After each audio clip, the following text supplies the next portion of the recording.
Testing, 1, 2. You're tuning in to the I can't do the. You got to do the shock jock thing or the DJ. I've never been very good at that. The whole.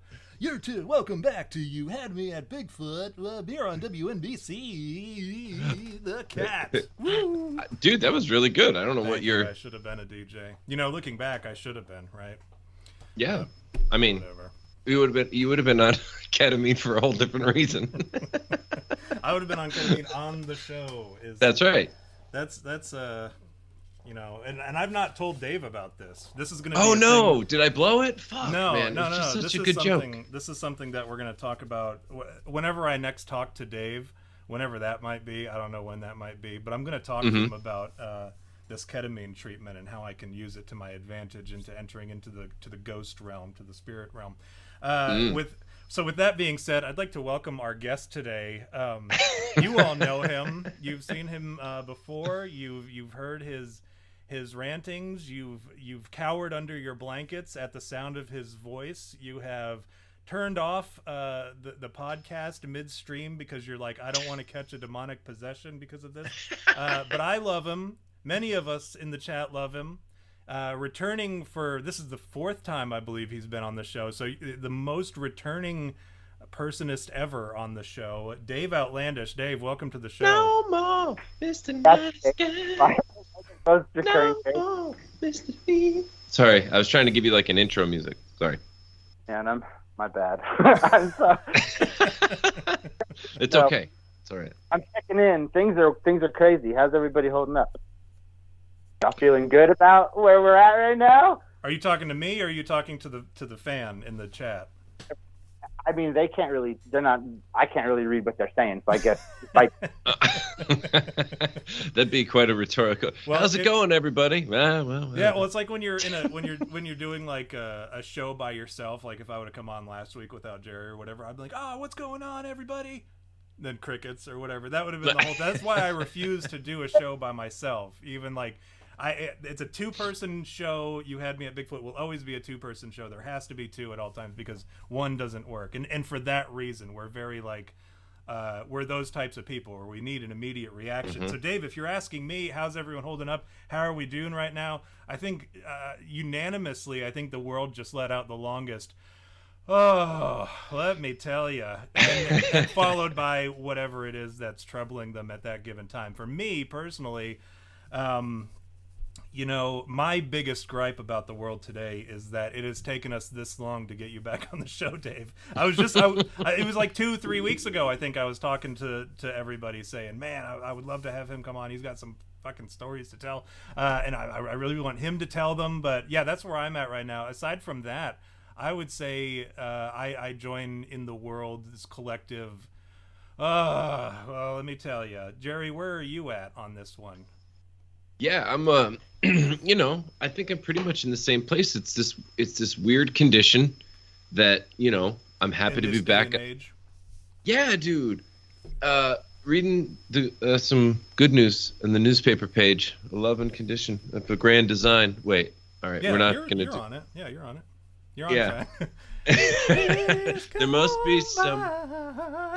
be some magic clue inside these gentle walls. Jared, do you ever have trouble distinguishing? Like, you'll remember the Family Matters theme song after like a long time, and it's for another show. Remembering it, but then you'll have you won't remember how the Full House song started.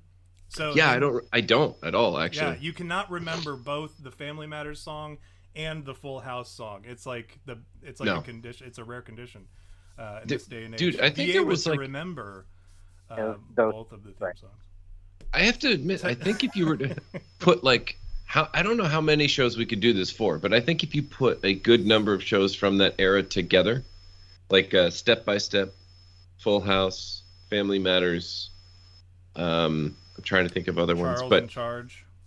Well, that was a little bit before, but probably the point I'm trying to make is like don't mucky up the waters, Tom, with your Charles in Charge. Yeah. Why don't you bring up Alf, whatever, Golden Girls? By the way, did I ever tell you I went to Florida and I saw the Golden Girls house? I don't want to lose. Oh, them. Sorry, Dave. Their songs are all like the intro songs are all similar, right? And like all these shows are kind of about the same thing, yeah. Yeah, sort of. it's kind of like creating this kind of illusionary narrative of kind of a middle class lifestyle. You know what I mean? A lot of them are situational comedies about what the average American is doing, when of course none of these reflect anything at all about the average American. It's a purely illusionary, mythos. Dave. And funny that we talk about these shows with such reverence, right? Because this kind of creates the backdrop for this, like the what we're experiencing right now. Everyone's kind of freaking out, and we're like, why are things all collapsing? And it's like, well, maybe because we spent a long time living in an illusion, right? Where we thought everyone was acting like one way, right? Because this is the stuff that we were seeing. And then we're kind of realizing that no, that all of this, everything that has been presented to us for, maybe the last 100 years or more, has been like this kind of totally doctored, fantastical hyperbole. So let me ask you then, Dave, are you trying to say that, actually, here's which one of the shows that is the fantastical nonsense most closely resembles your life? Yeah, which one do you relate to the most, Dave? None of them. I mean, no, come on. I mean, if you were to put yourself out there and say, I could put myself as a guest star on this show, right? Like you might be the only one. Malcolm in the Middle? Totally. Oh, yeah. That's pretty good. That might be the only one that's even remote from my experience. Dave, let me ask you then, so there's nothing out there that represents you in your life, and we know that because you've got kind of like this this very different life than most of us could probably find ourselves in Full House or Family Matters or Charles in Charge, which would be probably I would be on Family Matters as the black friend. You would be, you would be the token white guy. You would be, no, who was his friend? Was it Waldo? You would be like Waldo, Geraldo, Faldo. A very goofy white guy who visits, and Eddie, uses him as like at least I'm not as dumb as Jerry, right? My white friend, right? So no, Dave, what I want from you is if you were a sitcom, kind of like, can we do like a 2-minute elevator pitch of like, if you had a sitcom created about your life, what would be kind of the foundational, concept? Like what would be, don't forget Alf is taken. Stuff. Yeah, you can't use Alf. You can't talk about how you eat kittens and you come from another planet or anything. But like, where can you give us like a brief pitch of something? Because I'm gonna fund it anyways, but I want to hear it because I know it's gonna be funny. Traumatized alcoholic picks fist fight with God. Yeah, that's a pretty good one. Right? Traumatized alcoholic picks fight with God. I feel like that summarizes it pretty well. For quite a long time. Who would play you if you were to, because you can't, it has to be, you're in the background, they're always asking you, what would you do? But they won't let you act, right? So who would you choose? I gotta be Alex Winters, the dude from Bill and Ted. Yeah. Oh. Dude's based. He's what? I'm sorry. Dude is based as fuck. So he would have to be the one to play me, not because he looks like me, but just because, like, come on, man. I thought he was actually a pretty good director, right? Isn't that like something he's done since and no one knows? Like they don't care. They're just like, go back to Bill and Ted, but he's actually done like really cool stuff in between, I think. Well, his takes on Twitter are also pretty good if you're into takes on Twitter.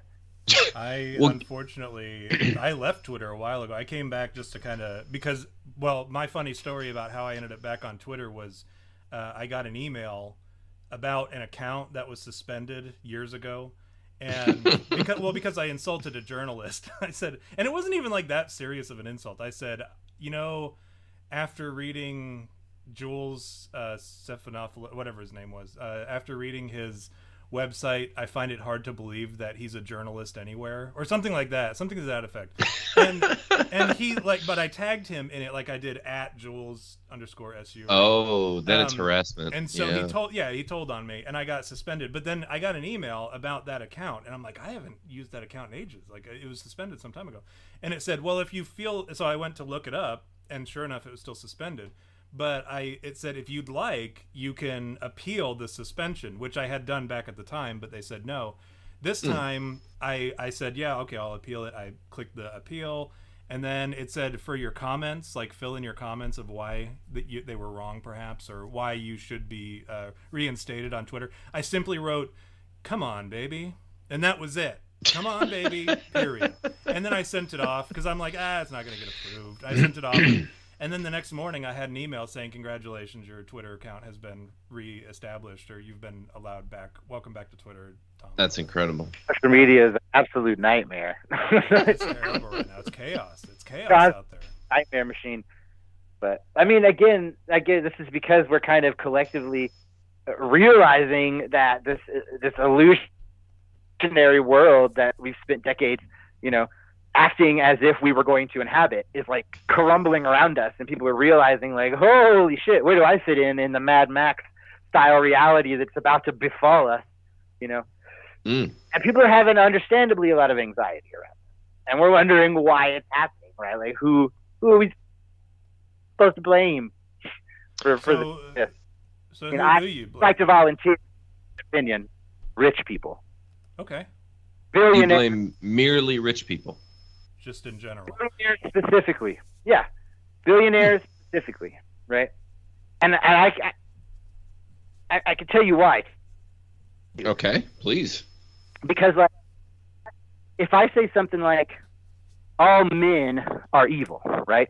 I could easily prove that statement wrong just by showing you a man that is not evil, right? Sure. So, like, if I say all swans are white, I could prove that statement wrong just by showing you a swan that is black, right? Sure. Mm-hmm. But if I say all billionaires are evil, right? I don't think that's the same thing. Because a billionaire is not a thing like a man or a swan, right? All right. A billionaire is a man who has done the act of becoming a billionaire, which is, in my opinion, evil. And as he keeps that money, every second he remains a billionaire. He willingly continues to be evil. And so unless he were to give up all his money to stop the people who are actively starving and dying all around the world while he is a billionaire, right? That until he does that, then I say that I don't think there's like a better definition of evil than to hoard billions of dollars of wealth while, the population of the earth is being starved and displaced. So what people would you say would be best suited to tackle this issue, Dave? Now, what I mean by that is, we have all billionaires are evil over here, and if we accept that to be objectively true, if we accept that to be objectively true, which I think you make a valid point. I can't off the top of my head, I can't think of a single billionaire that I would be like, well, that's not an evil person. Just I can look at them and say, well, they've not done anything good. Listen, how do they get their billions of dollars? Yeah, probably by sucking or by or what's that joke where it's like I made $1,000.50 sucking dick yesterday, and they're like, who paid you 50 cents? And he's like, everyone. That's how I think billionaires obtained their billions, right? By doing some things that are. Go ahead, Dave. But I mean, yeah, it's like instead it's like, how'd you get I got $1,000.50 yesterday. Well, how'd you get who'd you steal 50 cents from? Everybody, all right? They're not, the billionaire isn't sucking dick, right? He's not sucking dick for cents. He made $1,000. He's not. Name a single one of them that is doing any of the work. None of them are doing. I thought you meant just in general. I was speaking of literally sucking dick. No, I don't know of any of them that are actually doing the actual work. No. They can literally suck dicks. What I'm saying is they're not actually sucking the dick. They're not sucking the proverbial dick, they're as not it were. earning those 50 cents pop, right? I get it. I get what you're saying. They're stealing it from someone else who is sucking the dick, right? Yeah. And so eventually all that stealing adds up. And so then with the result is poverty. And poverty is from whence all this violence comes from the bottom, right? And then as a response to violence from the bottom, we get violence from the top in the form of militarized police forces, in the form of military intervention, right? In the form of vigilante violence.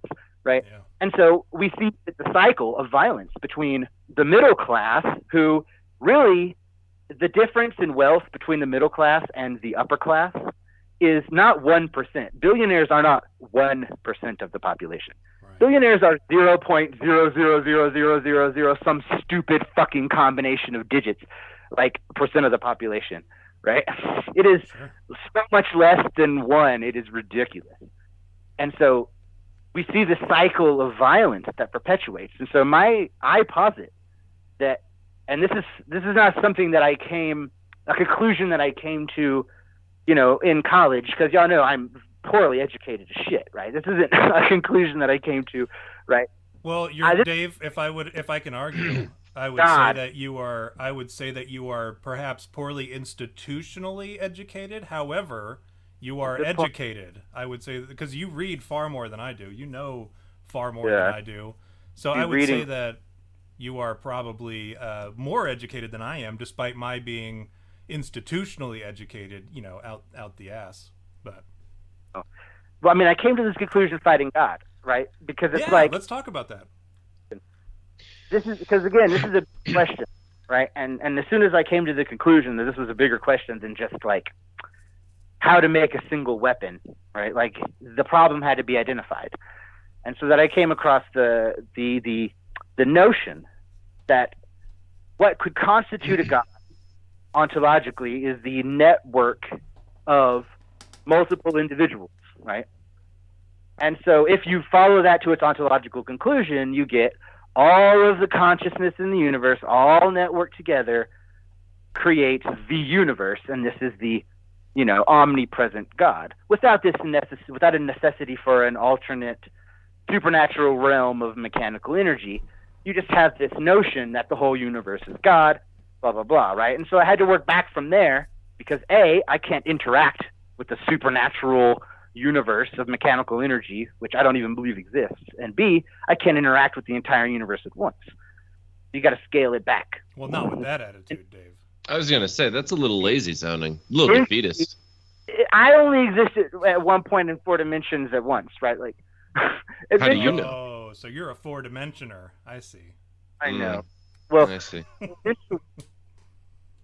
The point being that you got to pull back from the scope of this, like, ontological inevitability, which is the whole universe forever, which contains everything that happened in the universe, therefore is omniscient, omnipresent, and omnipotent. Not because it has the ability to mechanically intervene, but because it is the sum outcome of all of the knowledge and all of the events and all of the spaces and locations, right? So the ontologically inevitable God, right? Mm-hmm.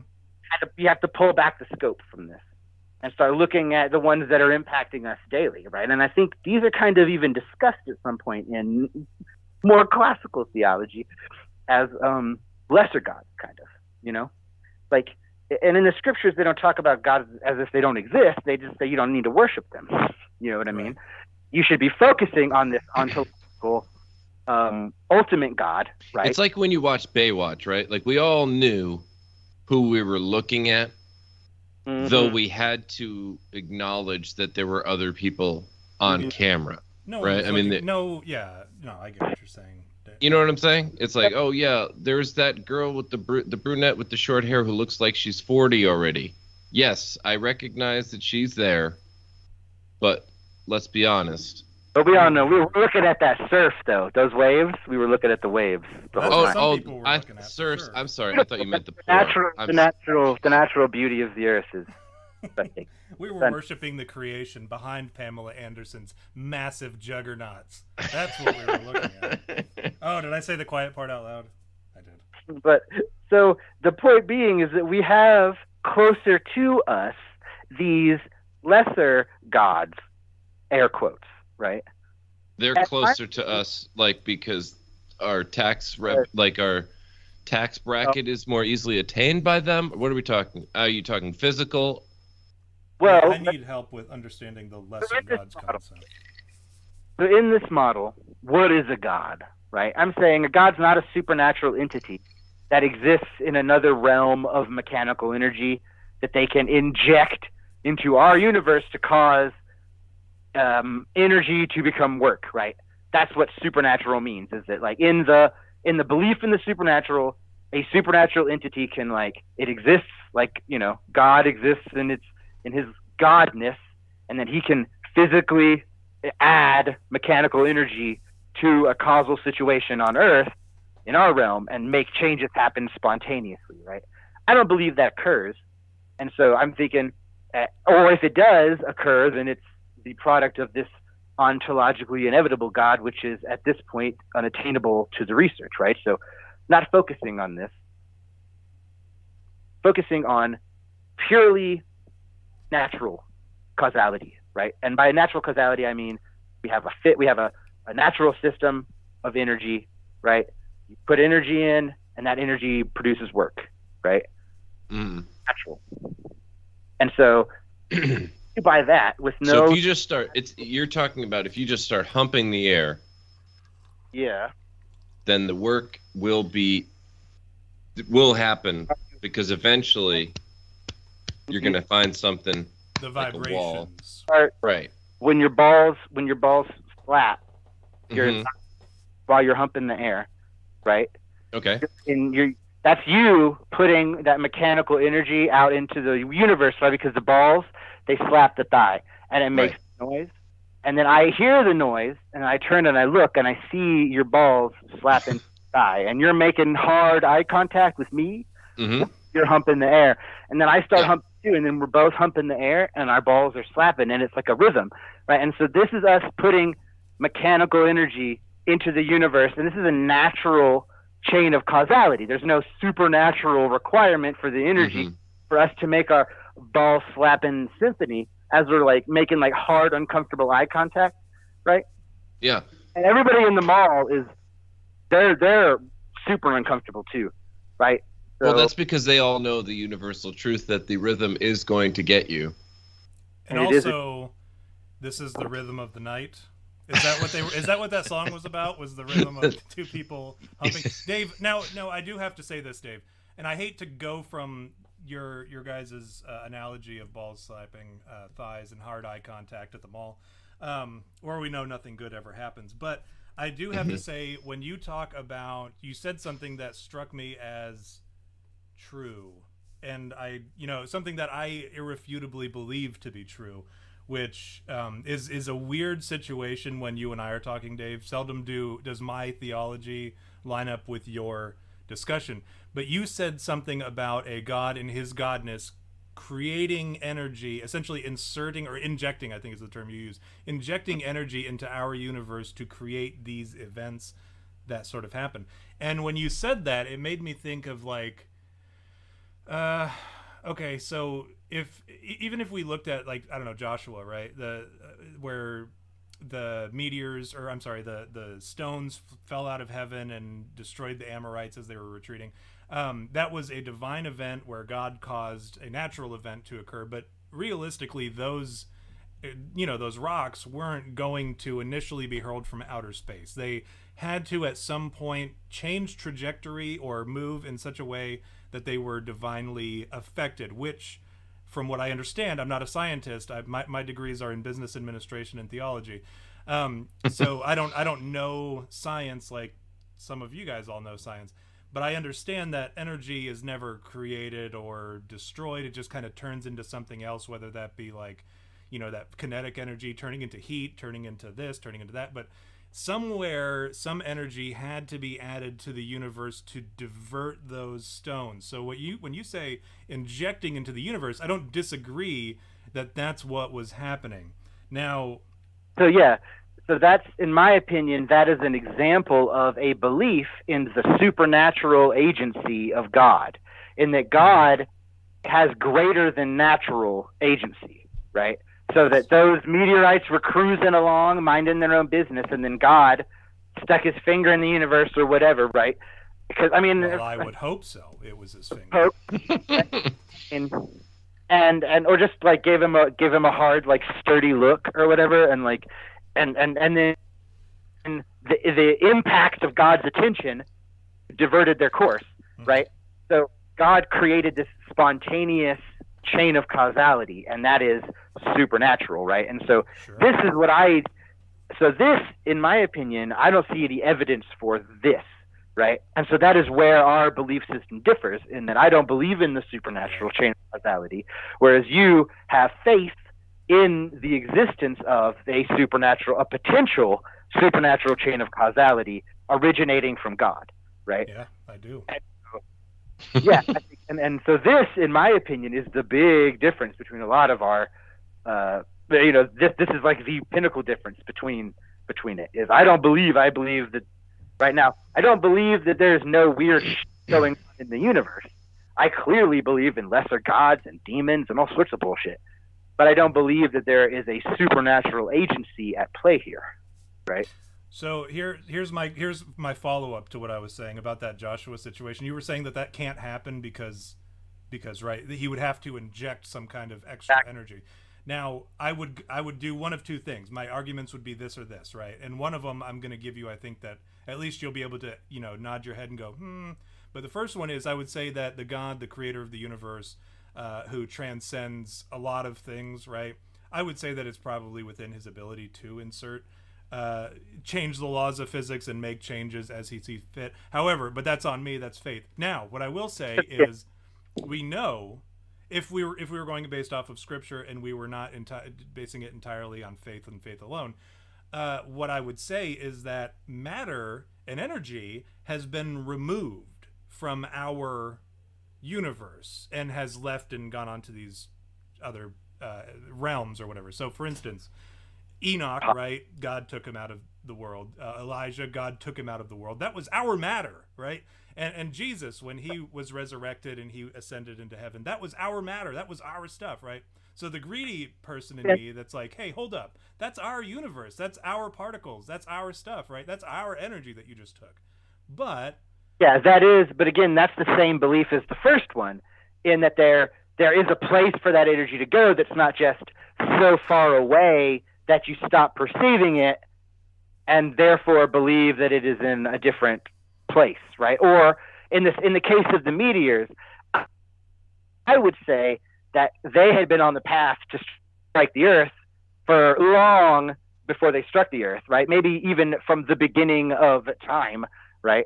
And that, again, if you're talking about an ontologically inevitable God, then that's when God would have set it in motion, right? An ontologically inevitable God would have known from the beginning of the universe that he wanted to send the rock there, and he would have just had them going there from the get, right? Because there's no need for an ontologically inevitable God to inject energy into a system that he had full knowledge of prior to its existence, right? So it's here's my argument, Dave, is I think, and this is something that I've come to recently, is that you can change the mind of God.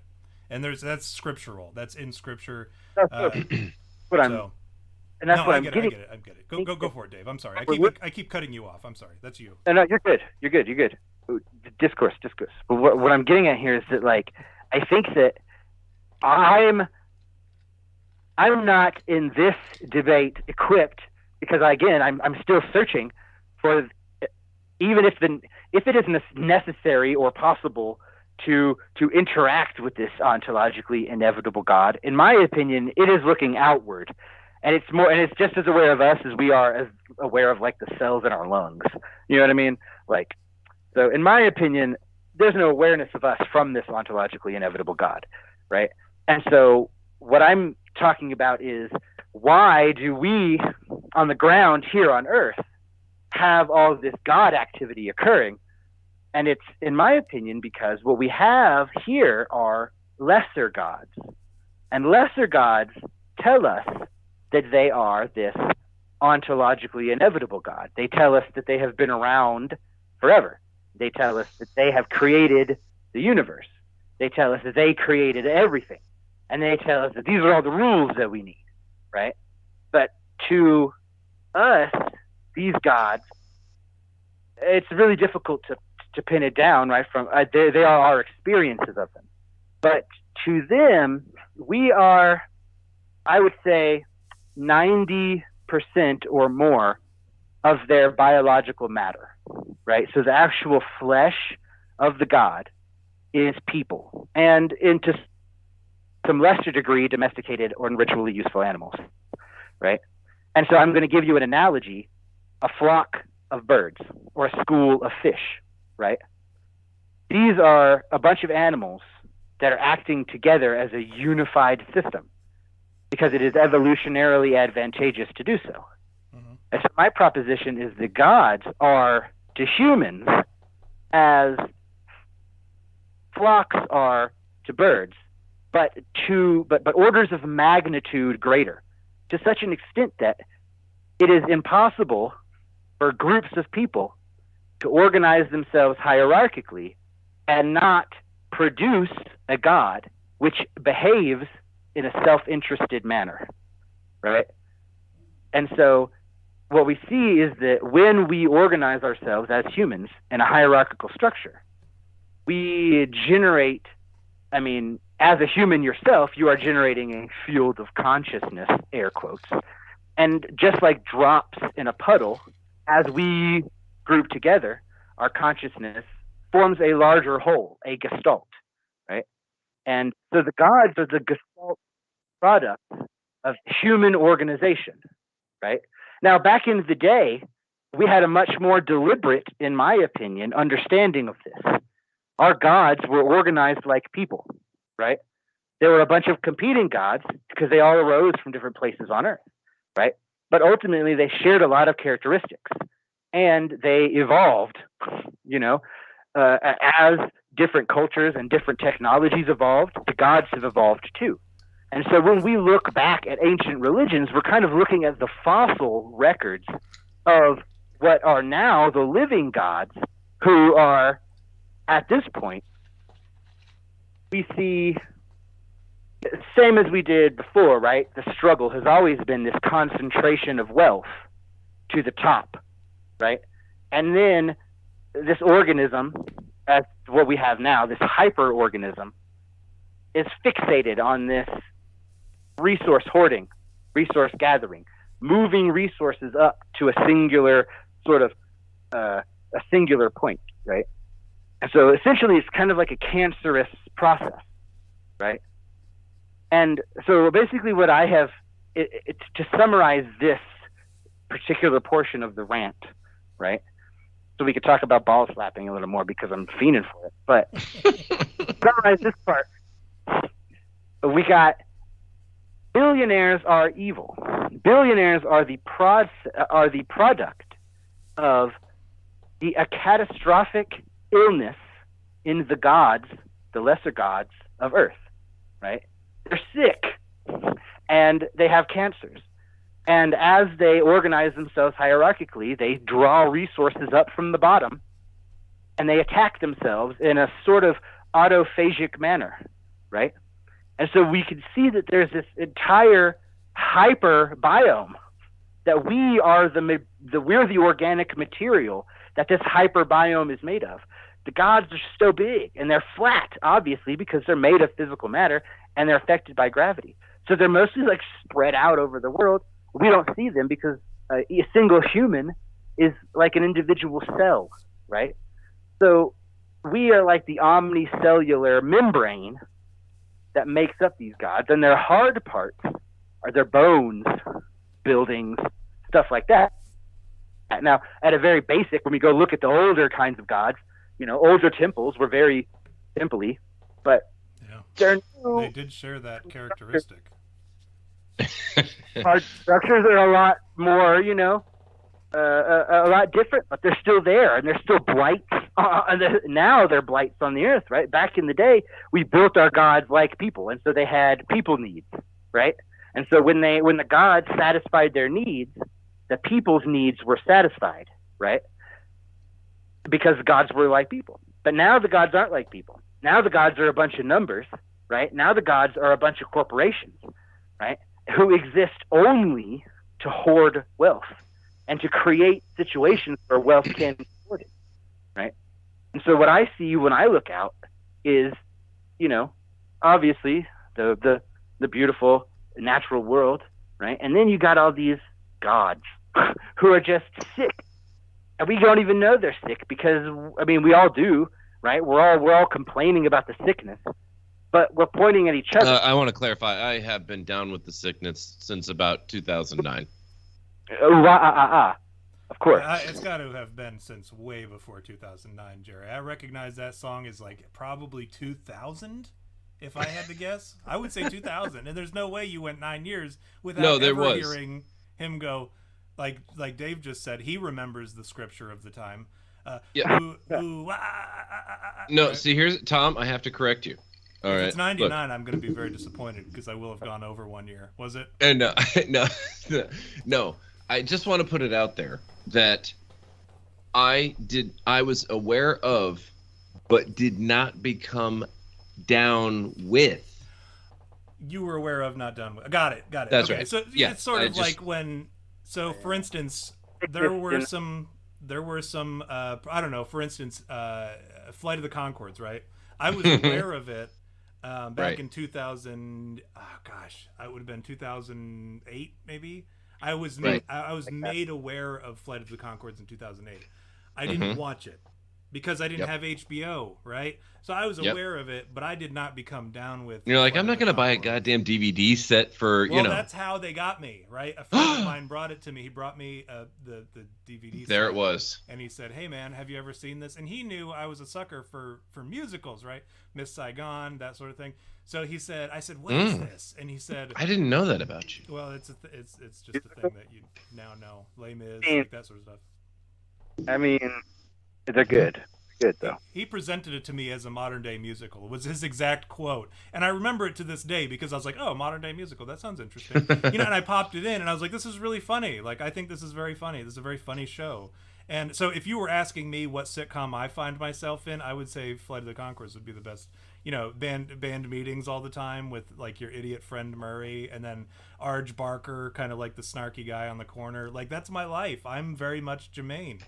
In many ways, but sometimes I find myself a little like Murray. I see myself in all of the characters, truth be told. But yeah, Dave, now I have to ask you, you've unloaded an awful lot on us. Yeah. Oh yeah. And jump time. And that's the thing about Dave. So here's something that people don't know about Dave is Dave and I correspond somewhat frequently on Instagram, and he'll tell me these things, these very big things he's working on. And I often don't know what he's talking about. I do my best. And it usually takes me like 2 or 3 times reading through some of the stuff that he says for me to finally be like, okay, I think I know where he's going with this. And I had to tell him one time, I said, hey, listen, it's going to take me a little bit to work through this. What I'm going to do is when I understand what you said, I'm going to like do the little emoji heart on the message to let you know that I'm good to continue or whatever. Because some of Dave's stuff is so, and this is what I say when I say he's educated, because he reads, this is the sort of stuff that you will never get from an institution. And I teach Sunday school, right? My kids, I tell them, you will not gain a lot of information on some of these topics from standard institutions or certainly not from church or from school or from, watching the news or TV or whatever. You won't get a lot of this information. You have to go to some very Why that is? Go ahead, Dave. No, why do you think that is? Why do I think that is? Well, it depends on the subject, but I think, for instance, when I talk about demons, I say I don't go to church officials for information about demons. I don't go to the Catholic Church for information about demons. I don't go to these places about demons because I know that a lot of those people are scared. They don't want to address it. It's uncomfortable. It's not something that makes them feel good inside, so they don't want it. Nobody wants to, coat themselves with the gross stuff. They would rather stay clean, so they don't talk about that stuff.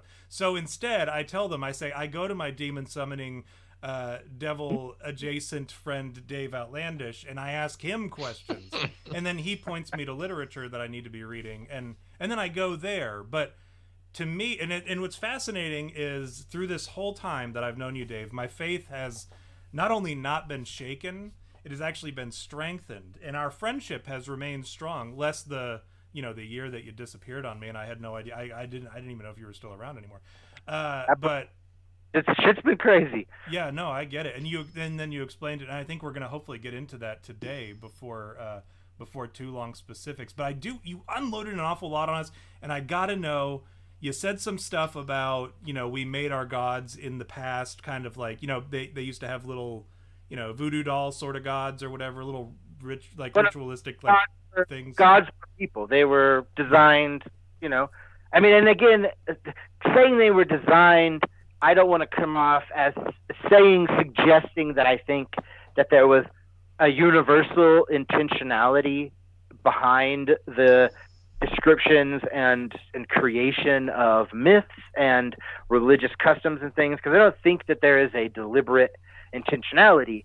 On the contrary, I'm saying that it is part of the evolutionary process of hyperorganisms, right? And so our gods used to be like us, right? And eventually they evolved beyond this, right? Into, and again, a lot of this, in my opinion, is a sort of sickness, right? That is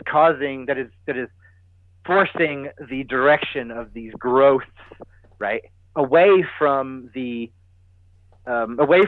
type of gods that serve the needs of the people that constitute them, towards gods that purely build for the sake of building, right? They grow only to grow, right? And use up, and hoard, right? Because again, they're myopic, and I think people are smart, but I'm not convinced that these lesser gods are what we would know as intelligent, right? Although, hey, maybe they are, but maybe they are intelligent. Again, it's not apparent to me because we're so small in comparison. Like when we're looking at the fossil records of these gods, I mean, still, we're talking about whole civilizations with tens of thousands of people, right? And these made up whole ecosystems of gods, right? So we can't even think of gods as one entity. We have to think of them more like coral reefs, right? As in they are entire biomes unto themselves, right? Full of, spirits and demons, quote unquote, right? Which to be short with it, I mean, I guess you probably call them more like spooks, in the sense that these are just impulses of the society that don't have any tangible physical thing that is making people do stuff, other than people are doing it as part of a compulsion within that society. And in my opinion, this is kind of, what I'm talking about when we are forming our gods, right? These lesser gods, right, are us. And the reason I'm calling them lesser gods versus God, right, is because I don't want to, we don't, it's not useful at this point to have the discussion on whether or not there is an ontologically inevitable God. That's not that's an irrelevant discussion for what I'm talking about, because I don't think these lesser gods are the God that y'all are trying to worship anyway, right? Like these gods are the result of us getting together and creating these hierarchically organized clumps of matter, clumps of biological matter come alive because we're alive, right? So Dave, let me now there's going to be a lot of people who are going to be unhappy with this discussion because you keep using the word God, which is okay. We're not here to make people happy, like we just said. We've never made people happy. Talk about it like that. But so now, if you were to use a different word, now I'm not asking you to. I'm just saying, I'm saying if you were to use a different word instead of gods that we could better wrap our heads around, like a synonym for what you're saying, what would be an example? Just a example. Not asking you to change your terminology. I'm just asking you, help me understand. A virus is a microorganism, right? A cat is an organism, right? A clump of fungus that is 1,000 miles long is a superorganism, right? A god, quote unquote, air quotes, a bunch of humans together writhing around a stone and metal skeleton, extracting resources from the rest of this membranous environment, right? Interacting with other organisms at the same scale is a hyperorganism, right? And so we are, as macroorganisms, made up out of microorganisms. We house trillions of microorganisms inside us and on us, and those organisms are similar in size, oftentimes in complexity, to our cells. And so what I'm suggesting is that we are to the gods as the microorganisms that live inside of us and make us up are to us, right? So how big is now? Excuse me if I sound like I'm being an asshole. I'm not. I'm curious. I understand. So that's a relevant question. How big is a god? Right. Okay. You know where I was going with that. I mean, that's a relevant question because, like, if I'm trying to fight them, I need to figure out how big they are, right? Sure. And if I'm looking at them instead of as an individualized autonomous organism, again, because at this size scale and time scale, we're looking at we are their biologically active matter, all right? So they have to inevitably be moving at a different time scale than we are, which is, I feel, corroborated by a lot of religious concepts that God's time is different than ours, sure. Right? And so these beings don't perceive us as individuals because, again, they don't see us as individuals in the same way we don't see individual photons or individual drops of water often in a big stream of water, right? And so these gods, again, trying to suss out the complexity of the system, they are made of animals, right? But it's a lot more like a coral reef sort of growth type situation, because with autonomous animals, they're talking about, you're envisioning something that is homeostatic in a single body and that could stand up, maybe that is ambulatory, right? Like all of that, these things are way too big for that to even be something that would be at all even helpful to them, right? So instead of a god being one thing that is big and can stand up, it is made of a whole bunch of things, and it's spread out over the surface of the planet. And you could theoretically measure the volume of individual gods in individual god form max, right? If you would look at regions. If you want to use a church as the sort of center point, right? And then radiating out from the church as far out as each individual member of the congregation goes, right? And so that is your radius, right? And again, they're not very tall because it only gets as tall as the church, right? Now, when you have individual people moving from congregation to congregation or leaving the congregation or entering the congregation, that's not too different from how we just respirate, right? Because we have particles coming in and out of us all the time, right? The gods like us, they are porous to our size of organism, right? But they're solid bits, Cars don't go into the churches, right? We go into the cars. Not with that attitude. Right? I mean, they could. But we have seen that, Dave. No, you know what? I'm going to let you continue. Remind me to tell you the funny story about Dave later. Okay. So, basically what I'm getting at is, the question is how big is a god, you could identify a specific god form hyperorganism that is based around a specific physical location, right? And then you could theoretically calculate the diameter of that organism by tracking the movements of members of the congregation. Now, at this point, it becomes both difficult and unethical to actually measure the diameter of a god, right? Because I don't want to be tracking people around and be like, hey, how far do you go out from your church in any direction, right? Like, that's fucked up. I'm not doing that, You could estimate. Well, what if you had, let's say, because you're talking about wealth, right? Yeah. What if you had Batman's wealth and he used everybody's cell phones in a sonar fashion? I've seen a documentary about this. So you could see everybody and where they go without, maybe knowing exactly who they are. And inevitably, when Morgan Freeman, who I should say has also played God, came in and said, hey, this is a little bit on the no side of things. He had the self-destruct button. He's like, beating up poor people in the streets for petty crimes, I'm cool with that. But recording everybody's cell phone, Master Wayne, that's kind of messed up. Dave, let me stop you right there. Name one time that Batman interfered and beat up people for petty crime. For petty crime. He only ever went after the big dogs, right? No. The beginning of every Batman movie, he's killing some fucking random dude in the street. Well, no, he doesn't kill. Sorry, I'm sorry. Oh, you already have to. I can't. I want to respect what you're saying, but he doesn't kill. That's the thing. You may have a problem with. Hold on. I know the argument you're gonna make. Oh well, are you serious? He's got bombs and he's got guns on his car and he crashes into stuff. I get it.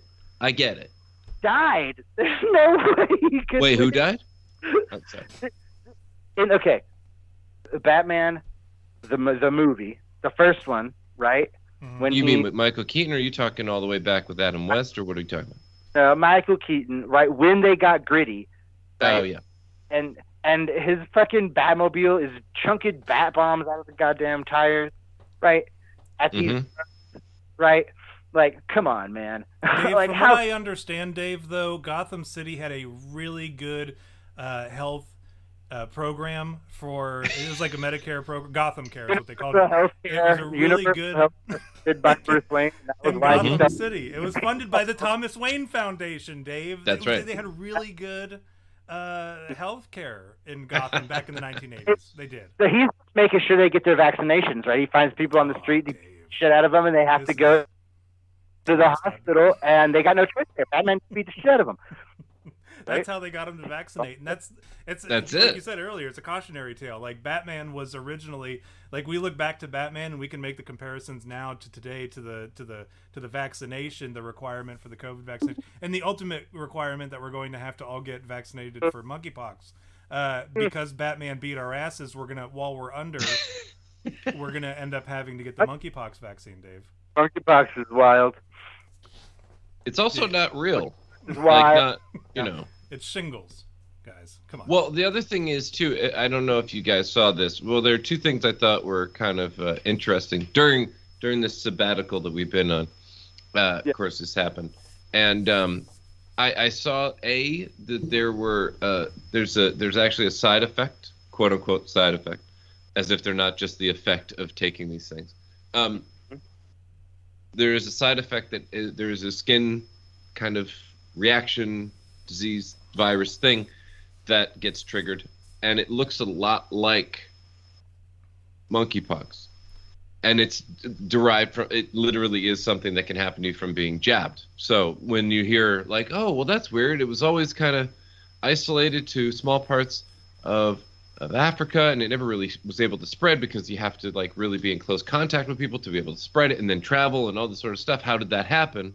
Sure, there are the Dave has some really interesting theories about the vaccination, so let's hear them. Oh no, I mean I'm just saying in the list of side effects, there it is. So that's first. There's just a premise this by saying that I think it is unethical to judge people harshly for vaccine hesitancy, right?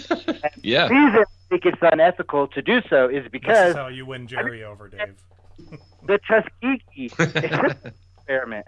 Okay, the state does not have your best interest in mind, typically, right?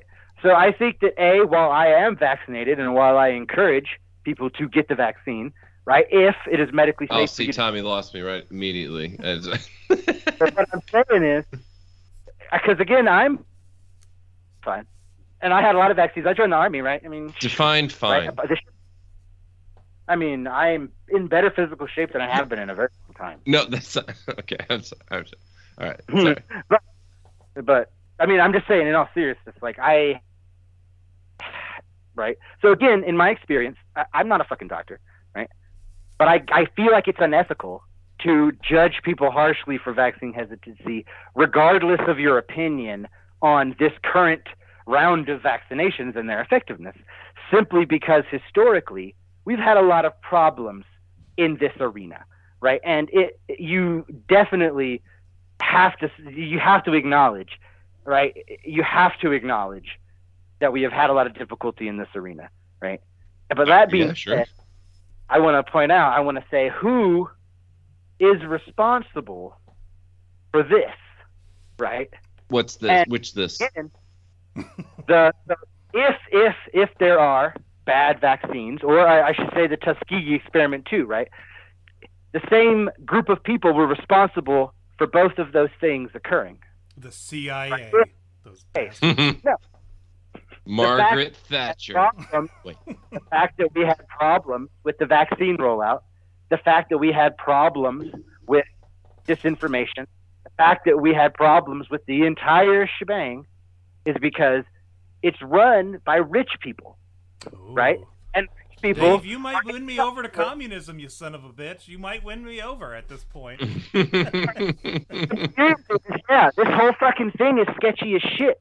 All of it's sketchy. But I'm telling you, the only real person to point fingers at are the rich people. And the fact that everyone is not immediately eating them right now is because they have been running disinformation campaigns. And again, we say, why don't you hear about this stuff from institutions? It's because institutions only give you information that protects themselves and serves their purpose. And institutions only exist at the behest of rich people, right? Bringing it all back to the ontological evil of wealth, right? And wealth accumulation, right? And so if we live in a society that prioritizes the accumulation of wealth, we live in a sick society, right?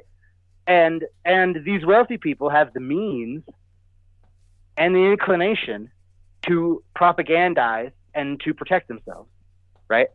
And so I talk about division from both sides, like, oh, we're being divided. And it's like, you could point your finger squarely at the culprit because it's always rich people that profit off of all the division. And they're all the ones that are like, oh, yeah, y'all, y'all are being divided and we're being divided. I'm just like, that's great, right? Well, they got like 37 fucking yachts or whatever the shit, right? Yeah. Like super yachts. What the fuck is a mega yacht? I can't even comprehend what the fuck From what I understand, based on what we talked about, the mega yacht would be comparable to the algae that expands from like one end of the world to the other, right? That would be the mega organism yacht. Oh no, mega organism. I'm sorry, super organism. We're talking yachts, meta yachts, right? We're talking. How much rock would you need for a mega yacht? How much crack rock would I smoke to get on a mega yacht? I think what he's asking, Dave, is like when Jenny from the block says, "Don't be fooled by the rock that I got. I'm still Jenny from the block." Is that what you were asking, Jerry? No, actually, it's a obviously little bit more confusing. To be honest, it's I'm admitting to the court that there is such a thing as yacht rock, but we have not yet addressed that there is a mega yacht. And I would assume then that typical mega yacht rock would not rock enough for a mega yacht. So therefore, how much rock would you need to have mega yacht rock? How does mega yacht rock compare to like the pop rock or the hard rock, Jerry? What are the conversions for that? Yeah. Between like 100 million and a billion. Oh, right. Between 100 million, which is like yacht rock, right? And which is like hyper yacht rock, which is like your yacht has a yacht inside of it that has little yachts in it that bring you drinks, right? Wow. Yeah. So one yacht rock equals 0.1 pop rock, is what you're saying. Talking the scales of wealth that exist right now in wealth disparity is so mind-boggling that the only way that we can talk about it is by abstracts, right? Like, I might as well be like, okay, so the middle class's money is 3 ball slaps, right? While the upper class money is 752 million ball slaps, right? And that is equally an accurate description as anything we've been talking about now, because the difference in wealth disparity is so mind-bogglingly huge that it's meaningless to even talk about it. And again, what the fuck? Dave, I watched a video not too long ago about, and it showed kind of like yeah, I do okay. I'm not gonna sit here and brag, because I'm not doing as well as like I'm sitting at probably one pop rock. Okay, so like I do okay, but only because my wife works part-time as a supervisor at Costco, and Costco, you make quite a bit of money at Costco, truth be told. $2 million in savings to retire, and that was in like 2016.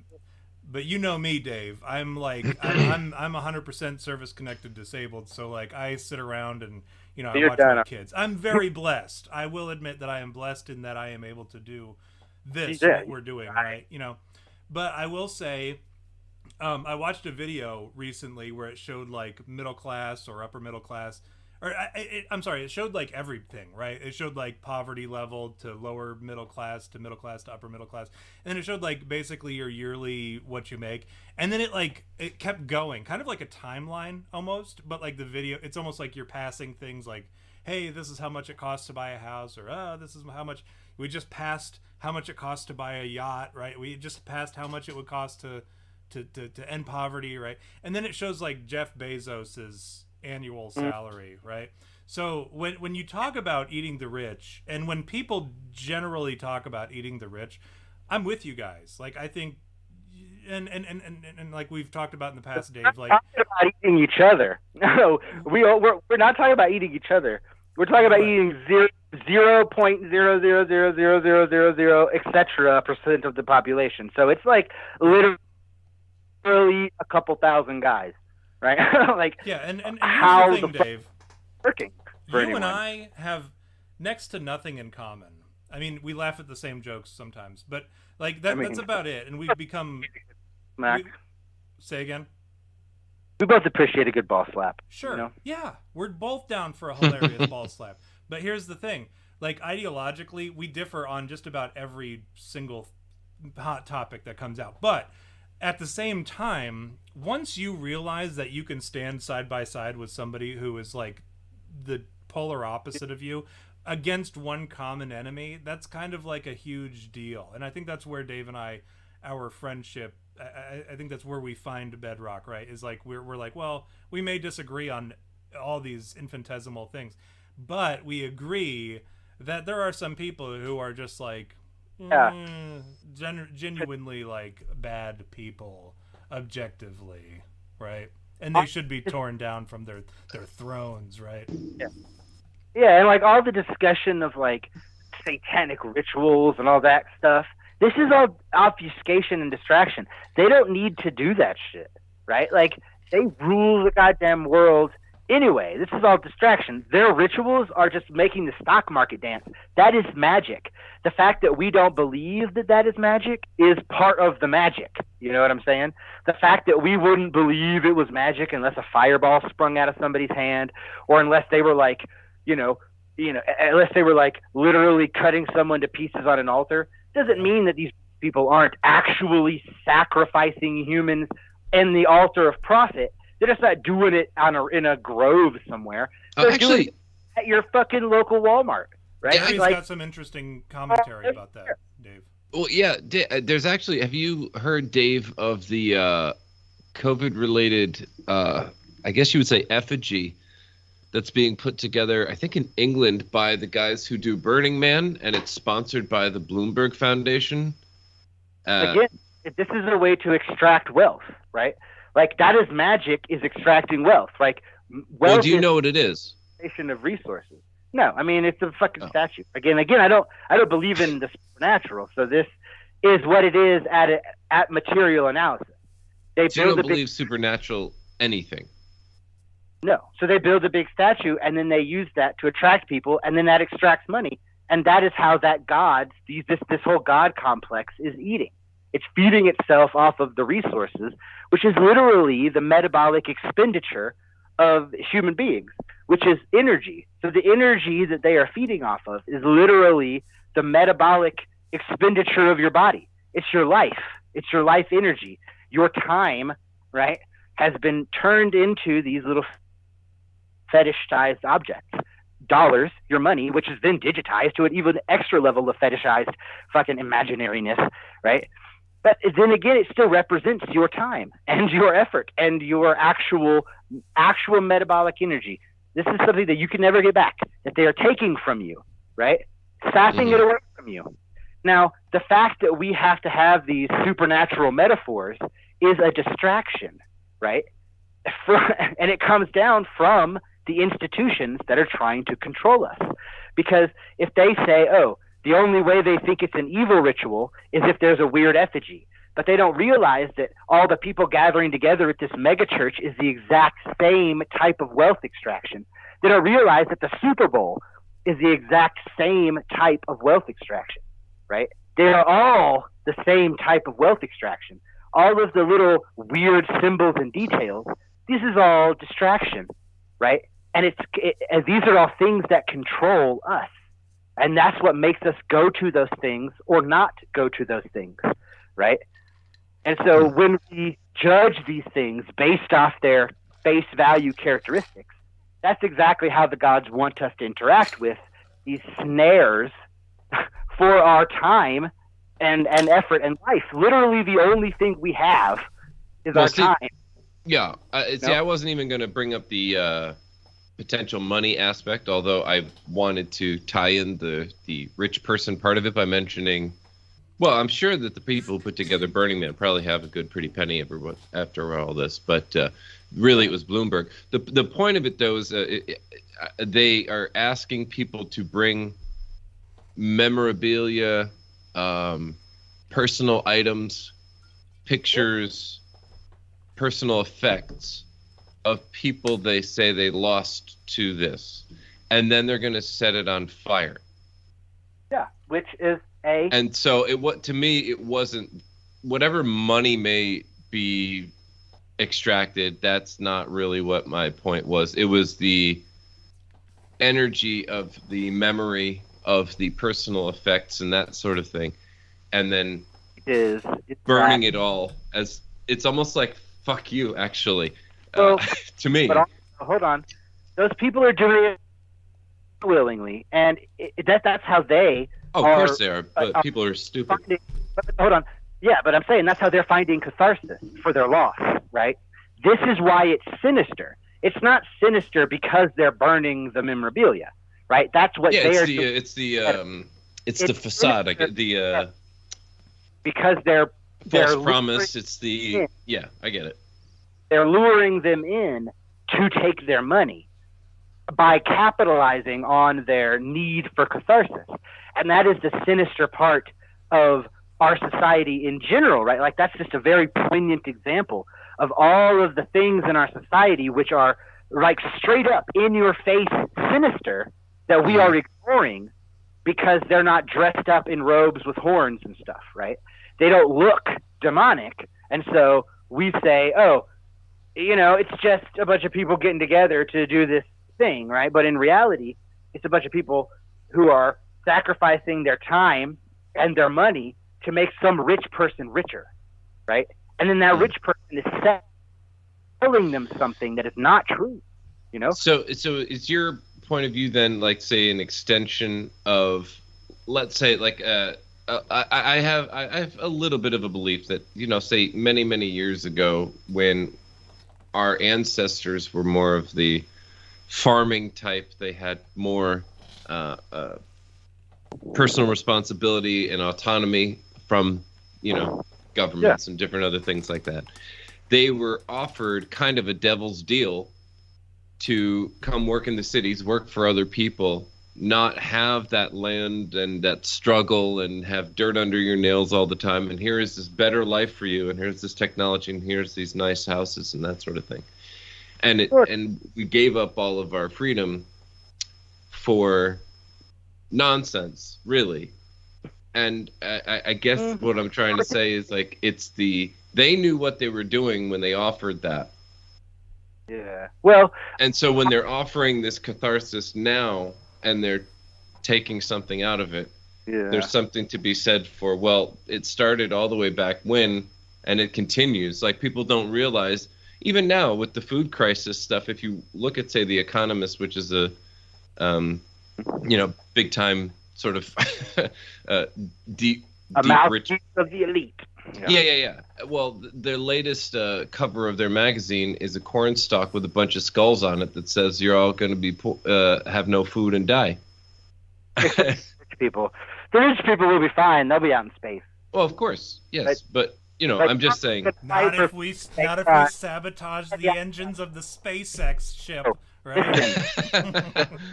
hate to tell you, Tom, with this bad investment for Twitter with this Elon Musk guy, he's not going to have the money to do it. Well, I don't know. I don't think you're putting enough faith in Dave and myself. I think Dave, between me and Dave, I think we could definitely blank redacted hashtag. We're gonna get our balls on the space rocket shaft. That's it. Wow. Yeah, and it's gonna do it. We have to do it on the shaft because it's funnier. It's funnier for the head. Have to coat the whole thing, and it messes with the aerodynamics. You know what I'm saying? So they just can't calculate it right because of our greasy ball grease that we, Greasy ball grease. It's like greasy the ball this grease. is the best way. So let me do this. Let me do this real quick because we're 16 minutes over our 1 hour mark. I snuck away while you guys were chatting. While you guys were chit chatting. It's always nice when like my friends. When you have like a group of friends and like somebody invites both of their friends, but the friends don't know each other, and you just kind of like they hit it off. And you can kind of sneak away and go do your own thing and bang the girl in the coat room or whatever. Like that's what just happened. I had to sneak away and go use the restroom. So I'm glad you guys were like able to carry on a conversation with me not here changing the screen and shit. Let me do this thing real quick. Welcome to the chat, Mike in Manitoba, Count Rhythm, Monster Radio, who I regularly show and forget that I showed him my Spawn comic book collection, which I am very proud of. He always like shares pictures on Instagram of Spawn. And I'm always like, oh man, you should see this fucking comic book collection I have of Spawn. But then I forget that I've already sent him like the collection that I have. and so like I'll always go to the messages and I'll send the link. And then I'm like, oh, I already showed you this fucking before. But anyways, Your Face, Thundercock Jackson, Critter Me Timbers, Megabit, and Steph, who are in the same room. And Steph's mom, who may or may not be listening, whom I love. Anyways, what are we cheersing to this week? To the collapse of the economic system, so that we all may be equal and on a level playing field, and so that we can eat Jeff Bezos. Is that what we're cheersing to today, Dave? Yeah, we're cheersing to billionaire steak. Billionaire steak. Okay. Or sausages, or however you prefer your billionaire prepared. I will do billionaire tofu. Just eating a billionaire raw. Billionaire tartare. Oh, yuck. I would do, on remember on I don't know how I like my billionaire prepared. I assume that we'll have like ample opportunities for that. You and me, Dave, like banding together. Figure it out.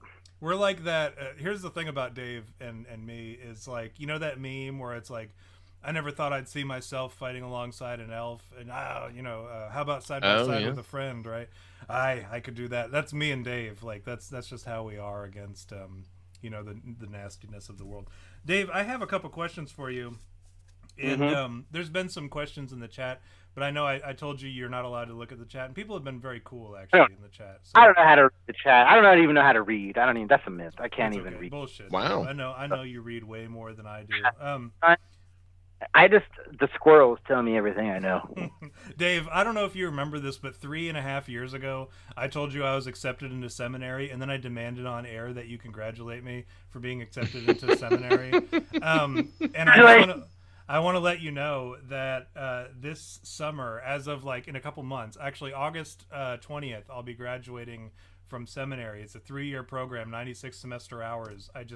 I will have finished it this summer, August 20th. So I demand that you congratulate me on being a graduate of seminary. Hey, as long as you're not doing exorcisms, then that's the point of this, right? Wait. Why would that be not okay? Well, so I don't know. Jerry, here's the thing. You know what? I'm gonna let Dave do it because Dave will do a better explanation. I mean, again, an exorcism is traditionally an abusive practice, right? And so, why? Opinion. Well, again, look at traditional exorcisms where we have people tied down, deprived of water, beaten, traumatized. Right? These are often young young people, often minors, right? Often traumatized and re-traumatized, as the typical onset of possession symptoms do not decrease from an initial exorcism. They often relapse over and over again. So we end up seeing often with traditional exorcism is multiple abusive, traumatic, and re-traumatizing experiences that don't actually help any of the underlying symptoms.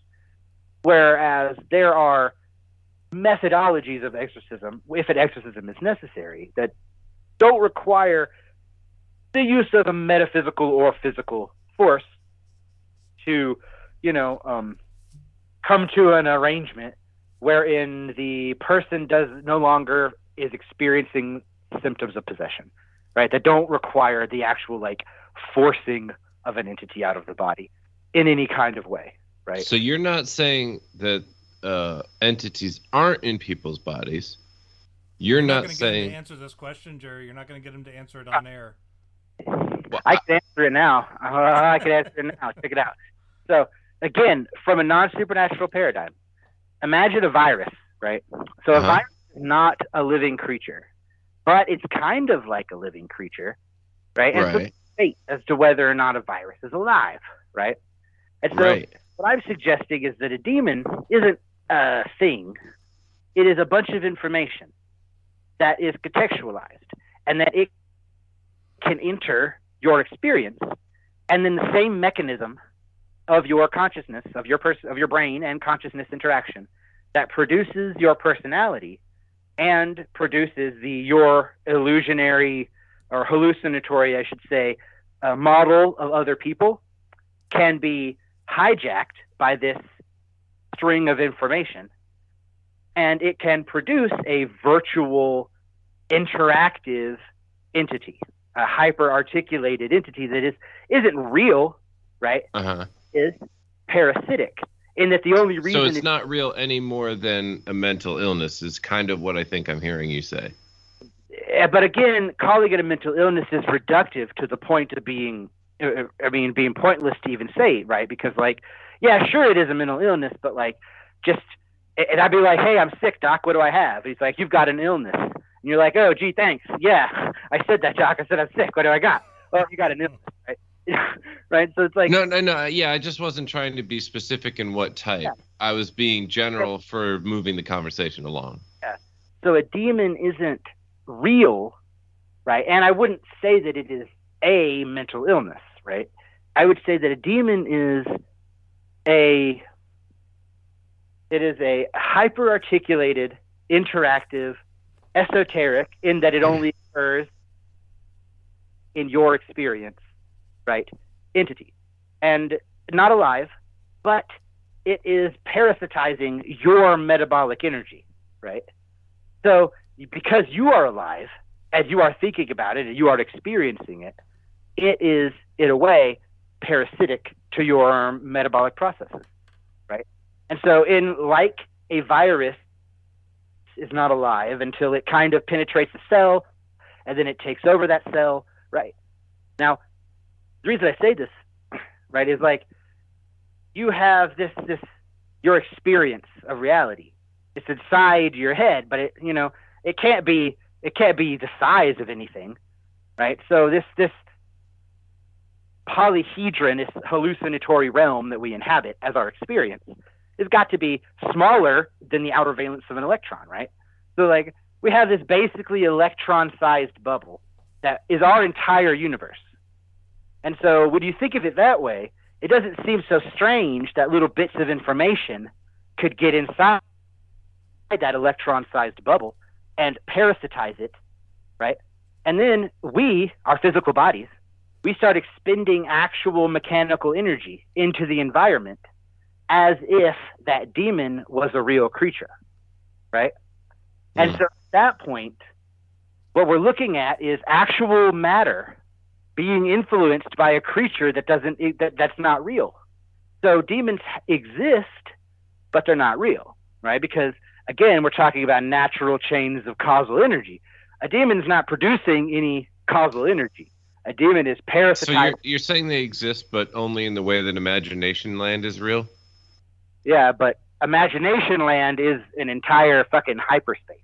Dave has this whole thing, Jerry, and this is, you'll have to forgive Jerry, Dave. No, you're good. He was a guest on this show for a long time, and then like he was just present company excluded. He was the best guest, so I invited him to become the permanent guest or the permanent host on the show. So he hasn't watched necessarily probably all of the stuff. To include your most recent visit on the show, where you talked about the P space and so I have a better understanding. Now, I'm not saying I understand what the fuck you were talking about, because I don't most of the time. And that's not a dig. It's because you've got a lot going on in your head that I can't wrap my head around personally. Thank you. But you have this the P space thing. He doesn't really have it wrapped around his head, though, Tom. I have to stop you. The ideas in his head are more like a parasite, and they've penetrated you from something the size of a neuron. Sorry. It's so electron. So it's so like like when you think in your head. Now, Dave, you're going to correct me because I'm going to have this envisioned wrong, but you can sit there, Jerry, and I'm trying to push your narrative onto Jerry here, Dave, so forgive me if I do it wrong. But you have so much stuff. Now this is going into my ketamine doom guy thing, right? So when I do because I do, Dave, and like I said at the beginning of the show, I do this thing. Now I was entered into this PTSD ketamine treatment, which I swear by. Like I tell people all the time now, because it's so good. I've known who rock on that, so yeah. So yeah, I got accepted into the VA's program, and the doctor, I think he's a really cool guy. And despite his his Jewish heritage, I'm kidding. Right? Don't give me a strike on YouTube, all right? But good guy.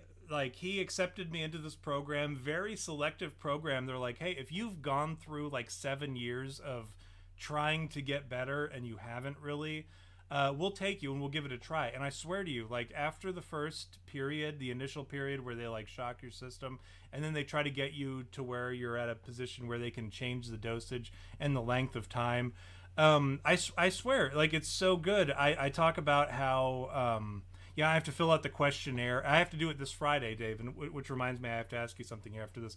But you have to like fill out a questionnaire that says like, how's your eating? Are you eating more? Are you eating less? Are you okay with the things that you used to like to do?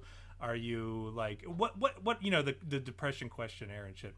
And one of the questions is, do you think about killing yourself? And my answer is always no, I don't think about killing myself. However, I do think that there are some times in my life where I'm like, I would be better off if I was dead, right? Like, it would be nice to no longer have to deal with this meat suit, right? And that's kind of like and I've told them that. I'm like, there are times, like 3 times a week, like I'll be like, man, wouldn't it be just nice to not have to deal with that crap anymore? And so when I answer that with him, I'm like, well, we talked about it this a couple weeks ago or whatever, because now I'm on the once every 2 weeks. And I said, yes, I still have that problem. But the thing is, it's every, like, I'll go a week and a half before I even have that thought anymore. This ketamine, it really does work. And we're trying to work through the process of, like, getting it to where, like, I can spread out 2 weeks and then whatever, and then I'll be okay. But I'll tell you what, if you struggle with that sort of thing, and that is an opportunity that is available to you, I highly recommend it to anybody, because it really does work. And not the least of which, the ketamine infusion itself is just like a fun experience. If the first couple times I did it, it was a little crazy because I didn't know what to expect, but once you get into it, to say, man, that K-hole is dope. Yeah, so that's the thing. Once you know what it is, it's just the best. It really is. You get to like chill out, and you enter into this void of like, you no longer have a body to worry about, and you can just kind of chill out in this absence of existence. And so when that happens, though, my thoughts very much become a reality to me. And so when you talk about this peace space, I didn't get it back when you told me originally. I'm like, okay, I get it. Like, I've had, like, I can imagine shit or whatever. I remember being a kid and having like a very vivid imagination. I can imagine things when I close my eyes. But now that I'm having this ketamine situation, I remember what it's like to have stuff that becomes very real. right? And that peace space that you talked about became very real again.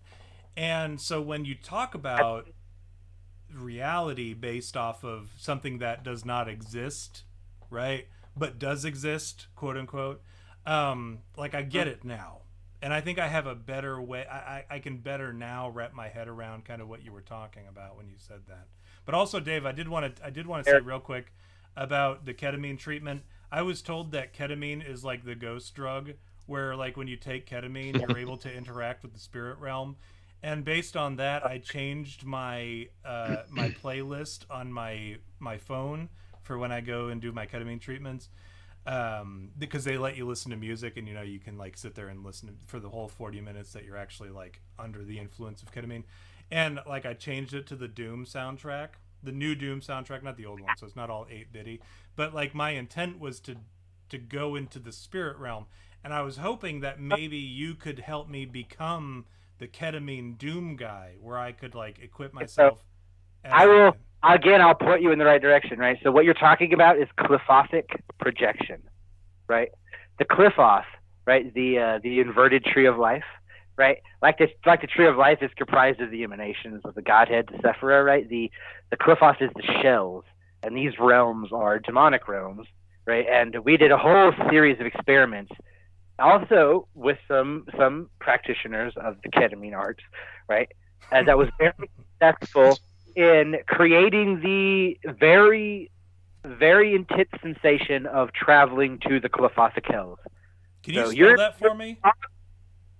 Q-U-I-L-L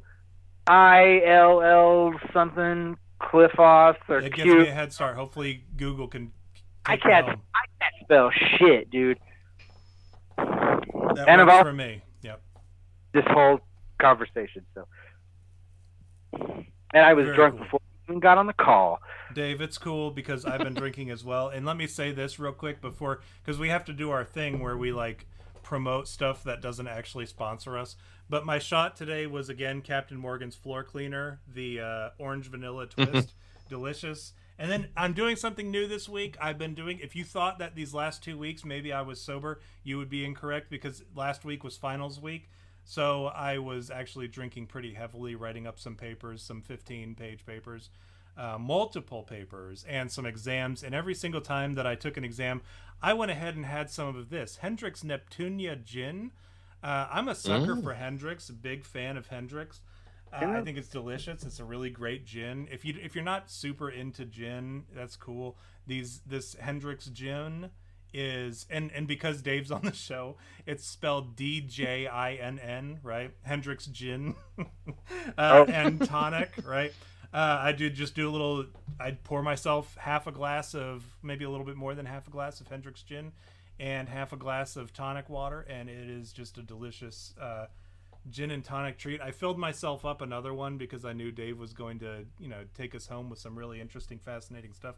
And so I wanted to make sure I'm on my third gin and tonic, spelled D-J-I-I-N-N, because of Dave Outlandish's gin and tonic. But Dave, I want to ask you this real quick. There are a couple questions that, I have 4, so I have to, gosh, I hate that I have to, I always, I only like to ask you these questions when you're on the air because I like to put you on the spot. And then you always shoot me down anyways. So we talked a little bit about how people are distracting us with this satanic worship, drinking blood, eating babies, all that stuff, the stuff that we hear when we read Breitbart and all that. So are people actually, though, are there people out there, and who are they, who are actually doing the spirit cooking, who are drinking blood and eating babies? Are there people, and who are they? Dave, go ahead. The answer is that there are people at all strata of society who are engaging in ritualistic acts of violence against others with the misplaced belief that this will grant them supernatural power, right? Point is that none of that gives you any supernatural power. And so the people who are drinking blood or doing whatever the hell kind of ritual stuff in the hopes of obtaining supernatural power, they're not billionaires. And if the billionaires are doing that, that's not how they got their billions, right? It's a distraction. And if you think about it, you know, the belief in the supernatural, if you believe that all things that occur because a supernatural force is causing them to occur, then the belief that those rich people have their wealth because of a supernatural power makes sense, right? But then my problem with that is that it doesn't address the hoarding of the wealth. It doesn't address the disparity of the wealth. It's just like, oh, it's because of magic. And then you have people who say, well, what kind of magic could it possibly be? Johnson. Right? And then, you know, and then the next thing you know, you have people committing in acts of horrific violence inspired by this inaccurate belief in a supernatural source of energy, right? And in reality, it's just rich people being rich. Shit. Yeah. Yeah. So would you say, Dave, first and foremost, let me say welcome to the chat, mostly Wave and Jacob. I don't want you guys to think that you're not welcome. But Dave, would you say that people who are drinking blood ritualistically, doing spirit cooking, eating babies and that sort of thing, and doing like what you would classically consider to be, you know, sacrificial magic and that sort of thing, would you say that they're drinking blood and eating babies for no reason other than the taste of babies and blood? Is that what you're saying? No. Again, they have a legitimate belief in the efficacy of these processes. So it's kind of like when a baseball player will not change socks as long as they have a hitting streak going. It's not, to you, you would say, well, maybe, you know, it's not the socks, but they're doing it because they think it's the socks. Exactly. Because one thing that I know is that I know of people who are not eating babies, but I know people who are doing ritualistic type of magical practices that involve the sacrifice of their own blood, that involves the invocation of sinister forces and shit. And not a single one of those motherfuckers has a yacht. Not a normal yacht, not a mega yacht, not a hyper yacht. Right? So, Dave, I have to ask you this. I said this last week, and I felt terrible about saying it because you're like one of my very good friends. And I don't say that about a lot of people because I don't have many friends. I don't like people generally. But I will say that I've not ever met like a rich, or I've never met a magician who was like really well off. And like you're like my best magician friend. You're my only magician friend. I don't like magicians. I think that it's scary. That's just a fact of the matter. I think that there are some people who do some weird shit. I don't like magicians either. I think they're grifters. So okay, so no, but you have like a magician name, right? Dave Outlandish, like that's your magician name. But I think magic is cool. I think like people who do card tricks and shit, I think that's really cool. And I turn into like a child when I see people doing, like your brother. He does some really cool tricks like that will turn me into a child again, right? Close up magic, that sleight of hand stuff. That's fun. Yeah. So no, so my thing was like I felt so bad saying it, but you know me, I'm like an integrity guy. Like I'll just say whatever the fuck I feel like, and then I'll deal with people being like, hey man, what's up with that? Why would you say such a fucked up thing about me? But like I've never met a magician or like somebody who was like, well, yeah, I practice the fucking dark arts, you know, and they've never been like, they've never had a mega yacht, like you said, they've never had a hyper yacht, so. Like, what's up with that? You know, and then you wonder what's going on with these people. So, I did have some other questions for you. Let me hit some of these other ones because I do want to. I only get you on air so often, and I like to put you on the spot when you're on the air. Do it. What? So this is why I love Dave. Like people will shit on me. They'll be like, "Why, Dave?" Like for instance, Jerry. I don't know if you noticed his tagline this week. For his thing. It says Jerry doesn't like Dave Outlandish because he's, you know, like before we came on, he was like, "Man, fuck that guy." But then no. What? I'm just kidding. Jerry didn't say that. But then for Dave's, I put conjurer of reasonably priced tricks. Which I thought was really funny, but I don't know. Anyways, sure. So Dave, I don't like to charge. So wait, Dave, if you watch, I encourage anybody who's never heard, like some of the new fans, like if you haven't already, go back to like you had me at Wizard, you had me at Summoning Demons, you had me at Dave Outlandish. He had his own episode, like named after himself. I was actively like infiltrating sort of grifter magical communities. And so a lot of my language, when it was like, I don't know if it is or isn't, or was designed specifically so like if some of these grifter communities heard my podcast, they wouldn't be like, you don't believe in the power of my dark magics? Like, I had to get these dudes to believe that I believed in the power of their dark magics, like, so I could make sure, figure out what the fuck was going on with them. And again, I don't like people who practice that stuff typically, again, because a lot of them are grifters. If they're selling you anything, they're grifters about it. Like, legit, straight up, if they're trying to sell you shit about magic, grifters. What's your brother going to say about this, Dave, if he hears it? What if I tell your brother that you said this? Dude, he's a professional dungeon master and entertainer. He doesn't do real magic. He does fake magic, illusions. He's a dungeon master. He does D&D shit now, which is super cool, actually. Yeah, I like your brother, man. He does some really super cool juggling. Like, I watched him do some juggling a while back, and like his Instagrams were like he cut it specifically so that we only saw the part where he did like a really super successful juggle, and then he was like, ta-da, and I was like, that's what I want to see. Like, if you could just roll up on somebody and they would do like some really elaborate juggle shit, and then you'd be like, oh wow, you juggled a fucking chainsaw, 2 balls, 14 rings, and and another chainsaw that I forgot that was there because it was like so high up, or like that was like the kind of magic that I wanted to see. So Dave, what happens when you die, Dave? Dave, what happens when you die? Okay. I have not died, so I don't know what's going to happen when I die. But what I hope happens when I die is all of you blink out of existence. And then what about you, though, Dave? What are you doing when we all blink out? I wake up. And it turns out you were one of the hyper organism gods with the mega-yacht, like floating over the United States. I take off my metaverse headset and I'm like still living in like the metaverse slums, right? And I'm like, wow, that was a really optimistic simulation of 2020 to 2024. And then I like walk out into my baked out fucking hellscape and I have to go spend my Bezos dollars to breathe oxygen. Yeah, and then you know what happens after that, Dave? You end up going back to your home. Which is modest, two bedroom, 1 bathroom apartment in the downtown district, but above a bodega. But it's a nice area, though. There's not as much crime as like other places, right? But then you go back there and you have to like sit down and you have to go on a podcast with this dude, like these 2 dudes, right?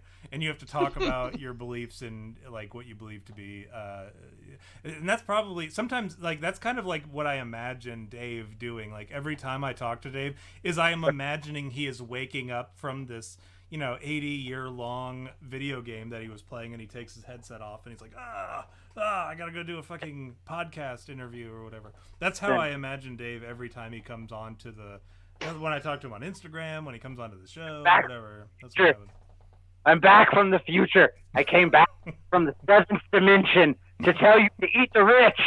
You tell us, you come back from the 7th dimension to tell us that there are only 4. You liar. You hypocrite. Here's my other question for you, Jerry. Dave, what, so these gods above us, and then I'll leave you alone, and then you can do your closing piece because you'll have 15 minutes to do it. Now these giant gods or whatever they are, what's going on above us? Is there like something comparable to what we have going on with these various gods? Are they in addition? Are they their own entities that go on and live 9 to 5s subconsciously, or whether it be like some kind of conscious state, or is there like another like the trope where it's like, oh, the universe is actually just as small as, like, you look at the universe and it looks a lot like a cell, and then it expands. Men in Black, where it's like a marble.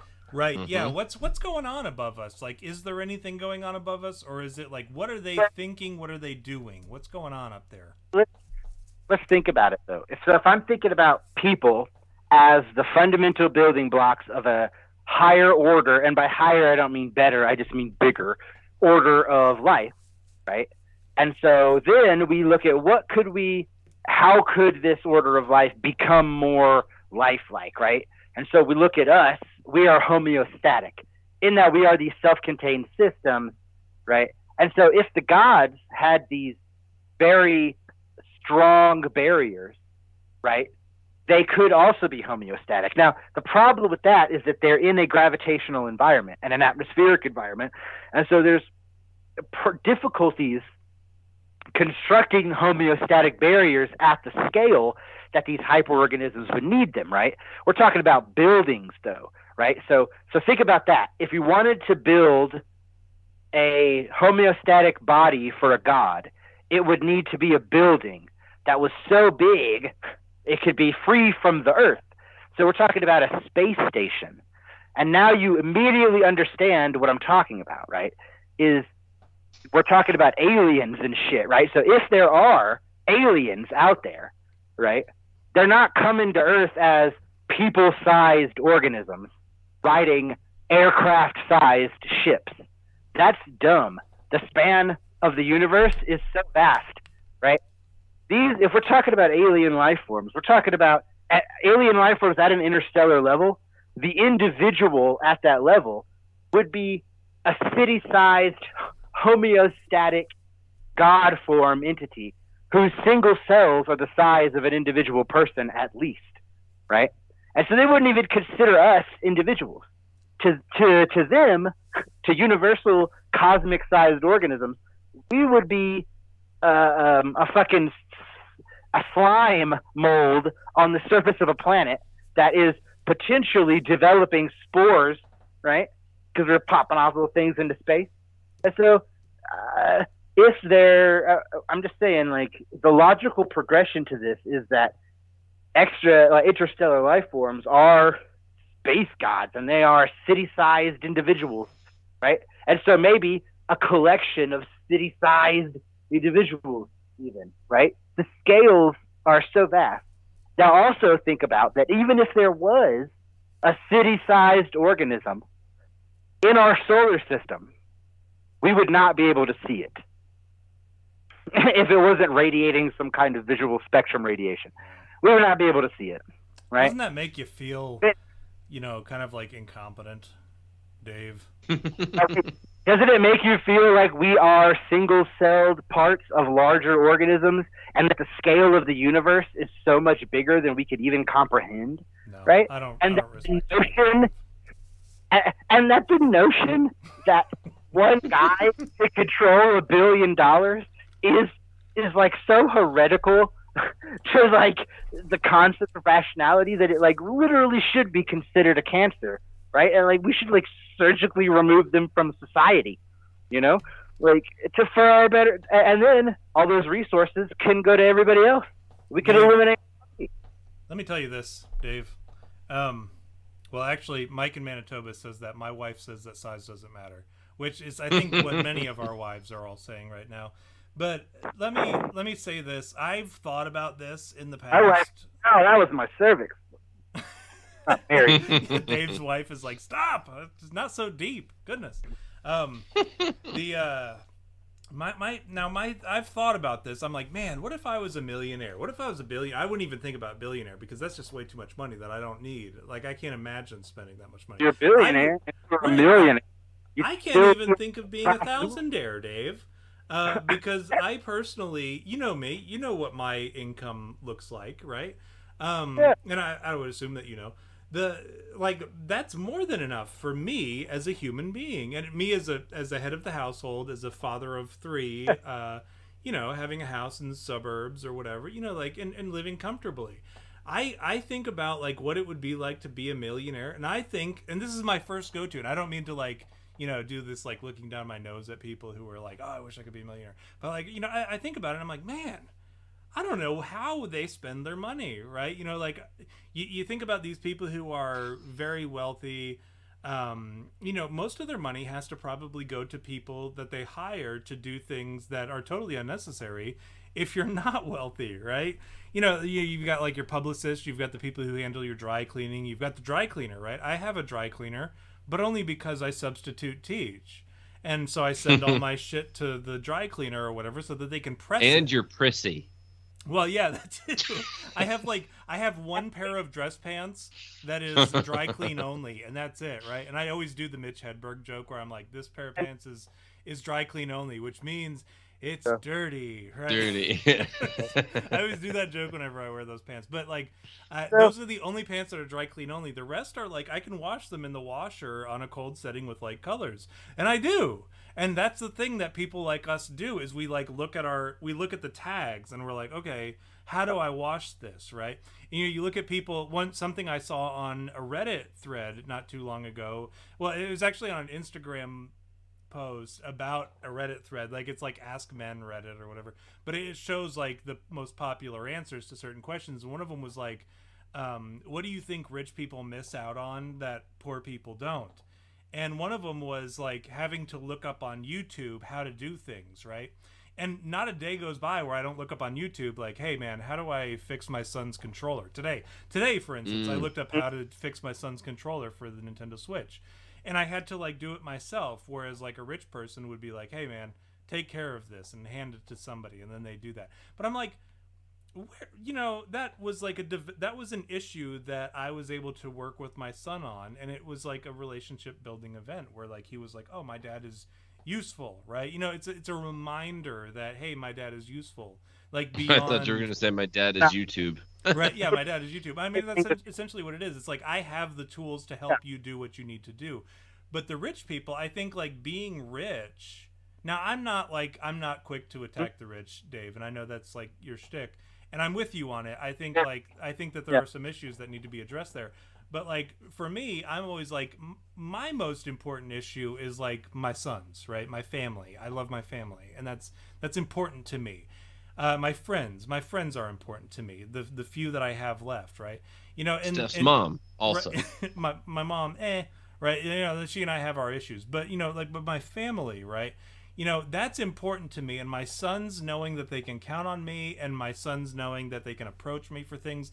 Whereas like a rich person, that's not something that they do, and they kind of like fall into this thing, right? Where they're like, can't the maid do it? Can't the butler do it? Can't so and so do it? Can't my guy? I have a guy for this, right? And so that, I think you miss out on a very like good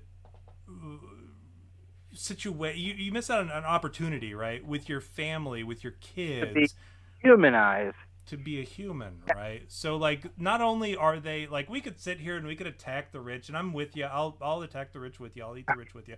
But I will say that they're missing out. So like on a certain level, I pity the rich because they're missing out. I definitely pity the rich.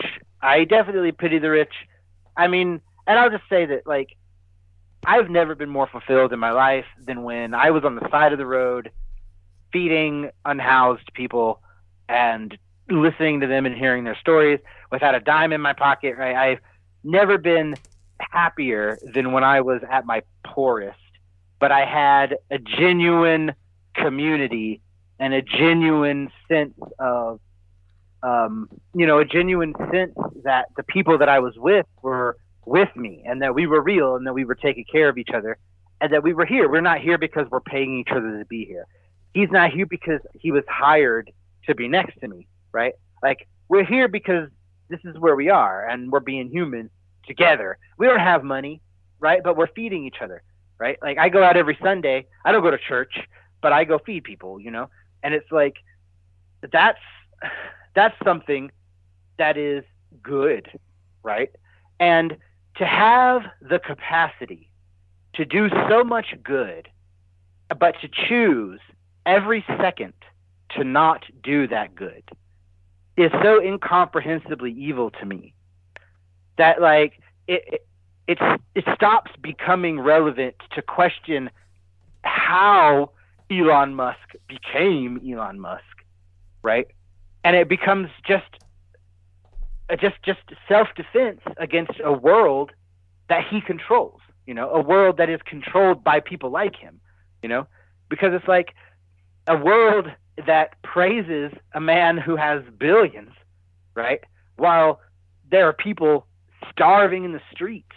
But Dave, right? He's got Twitter now, so fuck you. And I want to say he doesn't actually have much of anything. It's actually the government's money that he's actually the richest person based on federal funding. that actually exists on the planet. So it's actually us, I guess. That would be. We own Twitter. That's my we own Twitter. That's your listen. Take that and apply it to every single solitary rich person. All of their money. No, I understand that. I'm just saying he happened to be on the top, and he was the one you were mentioning. Oh yeah, that's what I'm saying. All of their money is our money. You're totally right. Loves Elon Musk, Dave. You guys need to tackle that because he's like a huge money fan of is it. our money. All of their money is our money, right? Like the concept of enclosure, right? Like you have a piece of land. There's a big field. Everybody is a king in a field, right? The only way you could differentiate is when you start putting walls up in that field. When you start enclosing it off, right?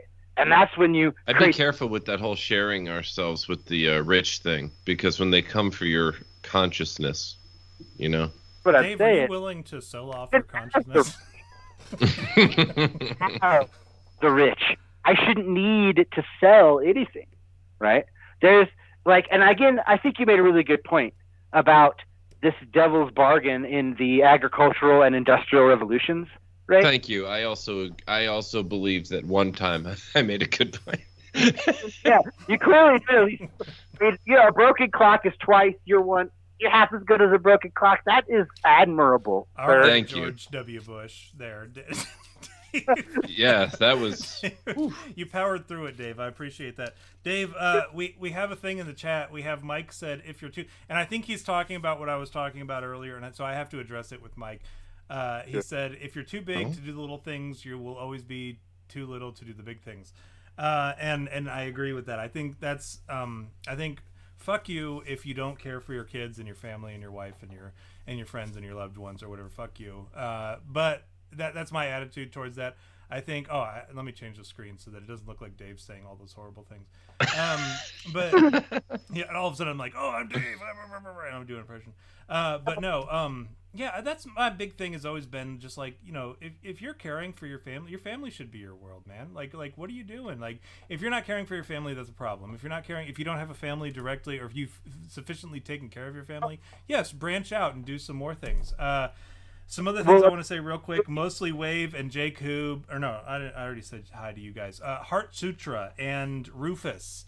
You are the individuals that I did want to welcome to the chat because you're going to be listening to it later tomorrow. You made it. You sent me private messages saying, "Hey man, I'm kind of like catching up a little bit, but I'm going to watch it tomorrow while I'm at work."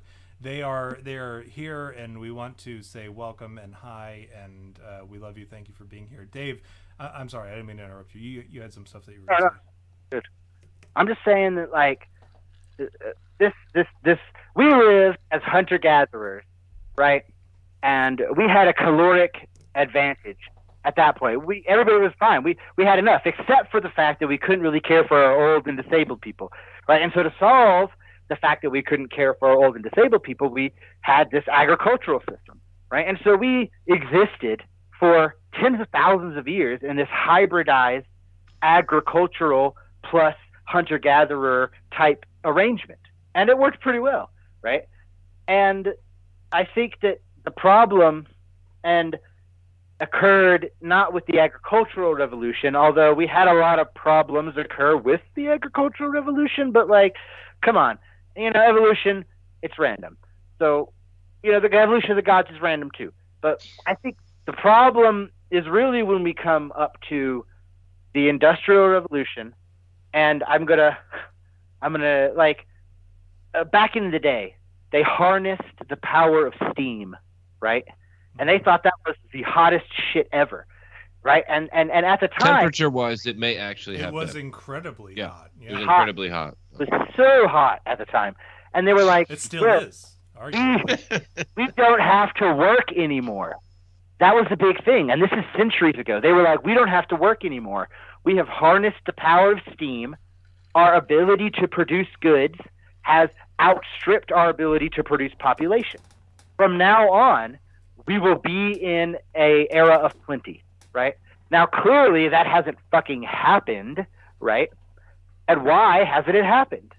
Because since 1970, we have doubled the world's population, Dave, is the answer. No, because even if we have doubled the world's population, prior to prior to even the 1900s, we should have been able to produce enough goods to feed everybody, right? The problem is enclosure limits our production based on the necessity to generate an artificial scarcity in order to produce profits, right? And again, it's rich people all the way the fuck back to the Industrial Revolution. It was rich people who, again, this is the same argument. This is the same struggle. Our entire history of humanity, it's been we, all of the people together, have devised technological achievements. We, all of the people together, have created wonders. We harness the power of steam. We harness the power of the electron.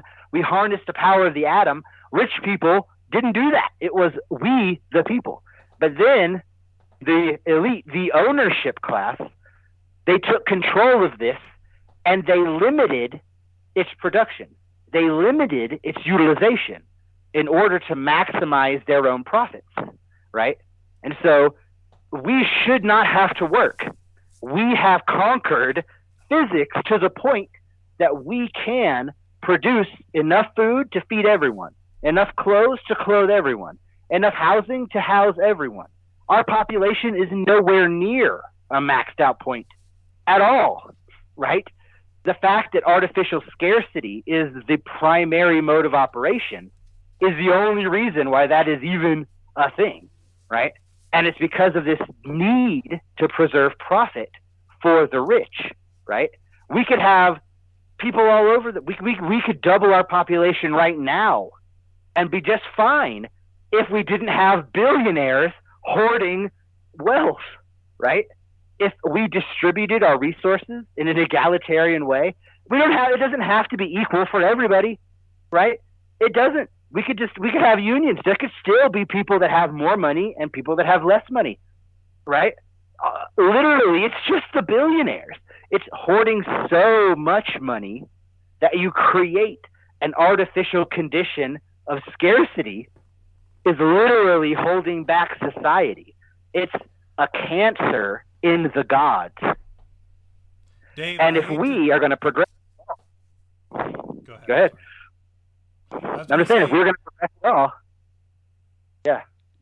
I was going to say, this sounds like a bunch of communist gobbledygook, but I will say that, hold on. I know I'm like shitting on communism right now, but hold on. I will say that if... That's right, someone will clean it up. Oh, hold on, no, hold on. Yeah, well, unions, right? If it is the artificial lumber shortage caused by the greed of billionaires and the elite political class, along with the same people who are in charge of screwing up the gas, fossil fuel industry and shit, if that's what it took to get me to like lock arms with the communists, like shame on them, because you know they lost me, right? Like I was one of those guys who was like, hey man, like, you know, hey, the free market, right? Yeah, and granted, we've never had like free market, true capitalism, right? We've never had that. Just like communists will argue that we've never had true communism, right? Or true socialism. I'm gonna make some Marxist-Leninists mad when I say that I disagree with Marx. I disagree with Marx staunchly about this concept of the dictatorship of the proletariat, because, and I'll bring it back to my concept of God. When we get people together, they create a self-interested hyper-organism. And so even if you follow the Communist Manifesto to the letter, and then you get to the point where you are creating the dictatorship of the proletariat, then we look at places like Pol Pot, right? And we see that once this entity reaches a critical mass, it is no longer governed by the ideological makeup of its individual members. It becomes a self-interested God. And a God is an awful monster, right? And it will auto-fade. With a really cool name, though, because Pol Pot. Yeah. I mean, let's be honest. So I'm saying, like, in Cambodia, like, that was wild, right? And, like, look at China right now. Like, fuck China, you know? Like... Nice. See, there's, like, here's the thing about Dave is, like, he and I will find, like, little bridges that we can, like, meet on, or, like, little, you know, common grounds or whatever. Dave, I heard you mention earlier Bernie Sanders and the Communist Manifesto. I wanted to read an excerpt from that, right? You said following the Communist Manifesto to the left. No. I wanted to do a recall to one of my favorite books, Bernie Sanders, the Communist Manifesto. Dave, real quick before we close out, because I know we're out of time. We're Dave. Here's the thing about the show now is like we have to keep it to 2 hours. Like we're like. Oh, wild. I know it fucking sucks. Like there was a time where we could just do it. Down, bro. That's the man. Yeah. Well, it's the artificial time shortage of True. It's artificial scarcity of time to create because again now we're so deep in the abstraction. It's literally time that they're selling again. Yep, it's now we're limited. We have to actually mind it, just like gas mileage, right? You used to be able to just like fill your car and you just drive around, and you could go meet up with somebody behind the Kroger and get a blowy, right? Like on your way to work. You can't do that anymore, right? Because gas prices, right? So Dave, I do have this question to ask of you. UFOs and UAPs, unidentified aerial phenomenon. What is your take on that? What is that?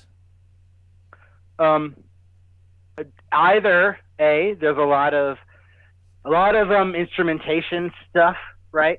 Where if we have instrumentation issues that are then translated into perception issues, it becomes an unknowable artifact, right? There's no way to like go through these 3 different layers to figure out what the fuck that dot was, right? And so speculation on it creates its own phenomenon.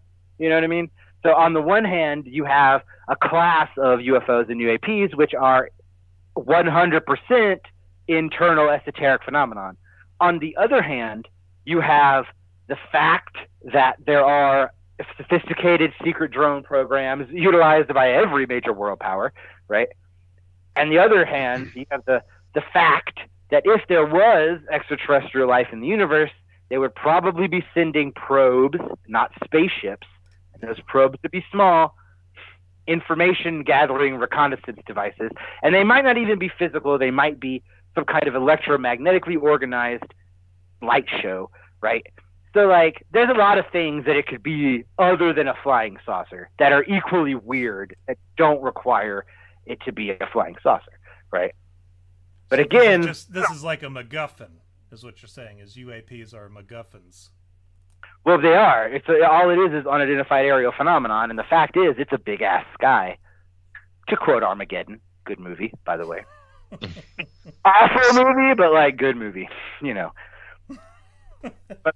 Sorry, what's his fucking face? The guy who I've already forgotten. Bruce Willis. Yeah, I forgot his name. I love the guy, but like I forgot his name immediately. Because Bruce Willis is now forgetting his name.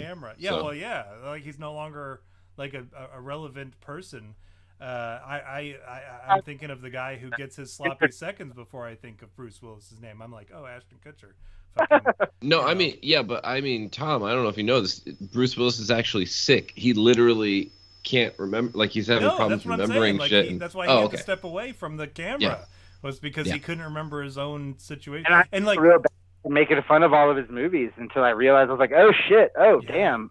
The thing about Bruce Willis though is like, you know, he can still play the harmonica. The worst part about all Jerry, that's actually still that's something that you don't lose when you have aprophysia or whatever. I don't know what it is, but he the last movie that he filmed was like a total dud, you know, like, and this happens to everybody, right? 10. You know, the last movie that you film, and it's not always necessarily the last movie that you filmed, it's the last movie that releases after you die, right? So like, what's the last movie that released after Paul Walker died, right? You know, like he wasn't a great actor, but like Paul Walker, Texas Ranger, right? Yeah, no, it wasn't that movie. That was a different thing. That was a porno, I think. But you know, it's always some really terrible thing that, you know, you remember, like Running Scared, I think came out like right after he died, and you're like, wow, what a fucking fun movie, right? And then Fast, no, that didn't come out. Anyways, the Fast 9 or whatever. Well, it was, here, Tom, I'll give you one. John Candy. Yeah, John Candy died. You're thinking of Chris Farley. No, John Candy died, and he was in Wagons East with I don't remember that. Who the heck was that? To remember that. His last movie to me will always be Uncle Buck. But Chris Farley is who you're thinking of, and his last movie was Almost Heroes, which was actually a really fun movie. If you haven't already seen it. So now that we've had, I feel like I've tackled all the big questions that I wanted to put Dave on the spot for. Dave, is there anything that you wanted to talk about real quick before we close out? I know you said you're not like promoting your your biography of the devil, the only official biography of the devil approved by the devil himself. I know you're not here to plug that, but like, what would you like to let everybody know? What's your one message? First, I will quote the first couple lines of that book, and it is, "Who are you? What are you doing in my house? Stop writing that down. Stop writing that. What the fuck?" Like, the biography of the devil is just Dave being accosted by Satan. Really interested in your dick shape, bro. We got a big debate going on upstairs. Put your penis away, David, is what he said. That's like the last line in the book, I think. Yeah, you gotta expose yourself to Satan. You're like, hey man, Elon Musk. You gotta expose yourself to the devil, is what Dave's like dying when I do Dave's when I do his eulogy or whatever, because like whether he likes it or not, I'm going to be the guy who like goes up and performs his satanic ritual or whatever he wants done. Like I'll be that guy, but I'll do it in like a very like Christian way. It's how I validate it myself, right? Like how I can sleep at night is because I'm like, well, I did it out of love, right? But I'll do his eulogy and I'll be like, well, Dave always, he took a great deal of pride in the fact that he ejaculated on the devil during his and like everybody in the audience will be like disgusted by it. But the thing is, like, that's what we love about Dave, is the fact that he is not afraid to whip out his penis in front of the devil. Dave, no, go ahead, please. Now that we're done joking about your penis. Well, it's not a joke. No. God. Okay. Thinking too much. This has got to end. Okay. So, eat the rich. All right. This is called. I'm going to use. I waited to the very end to use this word. This is called class consciousness. Okay. The realization that regardless of our differences and regardless of our difference in belief, that we are all in the same boat, and that boat is being capsized by billionaires, and we need to do something about it, right? And this is called class consciousness. And that is the thing they're scared of. That is why the rhetoric from the top is so scary. That's why it's so divisive. That's why they're telling you that people are eating babies.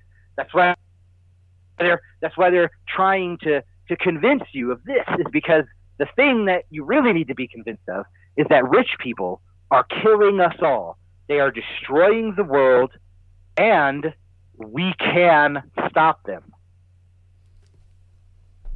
It's true. So I'll leave you. I agree that. Yeah, there are evil gods, evil lesser gods that are in control. Their blood is money, right? And this is a cancer. And it doesn't matter if you believe in the ontologically inevitable God or not.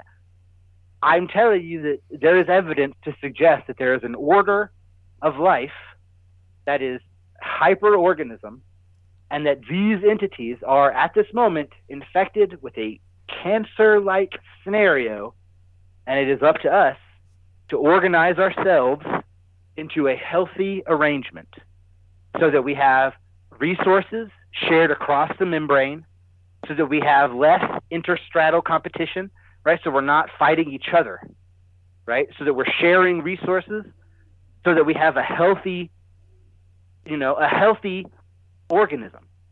Because if we're feeding each other, then no one's going hungry. And if no one's going hungry, then no one's robbing you for food money, right? If we are compassionate to each other, right, then people have compassion, and no one is lashing out because of a lack of compassion. It's our responsibility, it's our obligation to do this for each other, right? We can't let the rich commodify our love. We can't let the rich commodify our compassion for our brothers and our sisters and our comrades and our friends and our family. They and the members of our congregations, we cannot allow the rich to take from us the only things that matter, right? And that's what they want to do. And like, this is like the critical time. Like, there has been a very brief moment in history where there hasn't been outright slavery occurring across the globe constantly. And even though it's bad, it's horrible. Like, I say that now, and I could just see people posting in my inbox about all the examples of modern slavery. And it's like, yes, like, we live in the tiniest blip of history where we thought for just a second that things could be better, where we envisioned a world where no one was enslaved, where we envisioned a world where there were no kings, where there were no masters, right? Where everyone was fed and everyone was clothed and everyone was safe and at peace, right? We envisioned this for a brief moment, and we cannot let them take that away from us, because we had to fight to even imagine it. It took us centuries to fight to even imagine a world without kings. But we did it. And it's hard. It's hard as fuck now to imagine a world without billionaires, to imagine a world without masters. But we can do it. It is possible because we can imagine it. And we, the people, are the ones that have the power. The only power that exists comes from us, the people. We are the flesh and blood of the gods, right? And we cannot let the cancer that is threatening everything take that away from us. And the only thing you have to lose are your chains. All right, listen up, you bastards. I hope that this pisses you off as much as it does me. Not that, like, Dave was saying some things that are contradictory to what you believe, but that Dave is out there out-Christianing you and me. Dave, when I talk to Dave, I often think about, I don't think about how Dave is doing this, that, or the other. I think about how Dave is out-Christianing me. The things that Dave does better exemplify being a Christian than the things that I do. And I encourage you to let that sit on your heart and weigh heavy on you. And as you think about the way that you live your life and the things that you do, that you not let Dave out-Christian you. Because Dave, well, no, I'm not shitting on Dave or anything, because I love Dave. I think he's a... I took no. No, yeah. No, I'm just for anybody else who's out there. There are some people out there who think Dave, the guy who, like, Tom, and we've had a laugh like the last 4 times he's been on. He's talked about Satanism. He's talked about the Church of Satan and the Temple of Satan and, like, the fascism that belongs to one or the other. But, he's talked about these affiliations with some of these organizations that we would normally, be like, oh, whoa, hold up, I don't want anything to do with that. But then when you think about some of the things that Dave says, you have to realize, hey man, he's out there out-Christianing us. Some of the things that he says are like some of the things that Jesus, how many times did we hear Jesus, I'm sorry, let me rephrase that. How many times did the Pharisees, or how many times did the people that in the time of Christ hear Jesus say some things that sounded a little bit like what Dave's saying right now, where you're like, well, I don't want to hear that shit. That's not something that, like, we would affiliate ourselves with. Certainly not the Satanist, who's preaching to us right now. I'm not saying, I don't want to put a label on Dave or anything, but that's the attitude that we have. The guy that we label as the Satanist is kind of like the guy who talks about demonic possessions and stuff. That's the guy who's coming here talking to us about, like, hey man, we need to become united as a people, and we need to love one another. We need to love the lesser of us.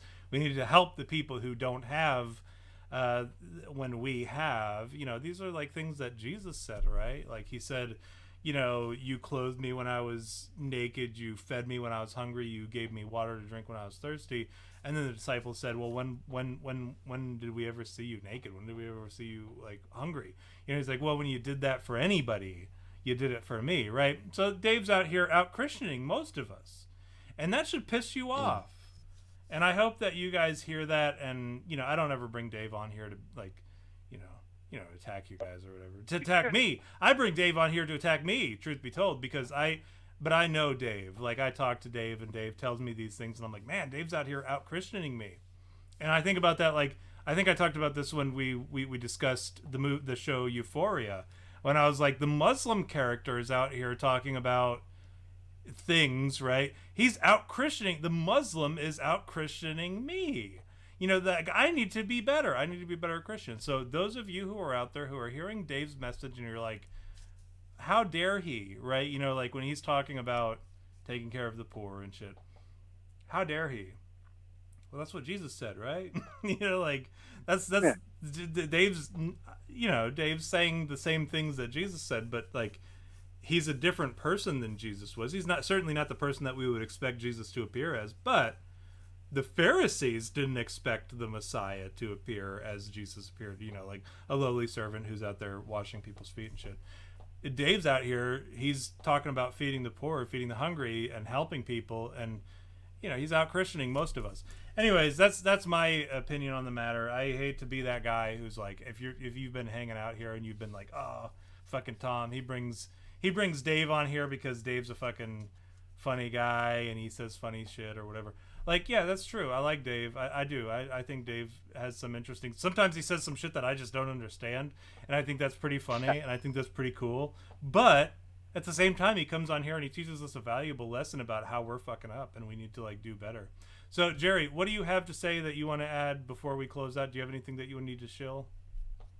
No, I mean, you know, people can go on Telegram or whatever. That's the shill. But as far as any of that, yeah, I think I'm actually landing in the same boat in my first exposure to Dave. And that is that I didn't know half of what he was saying because I'm like, all right, I think I get it.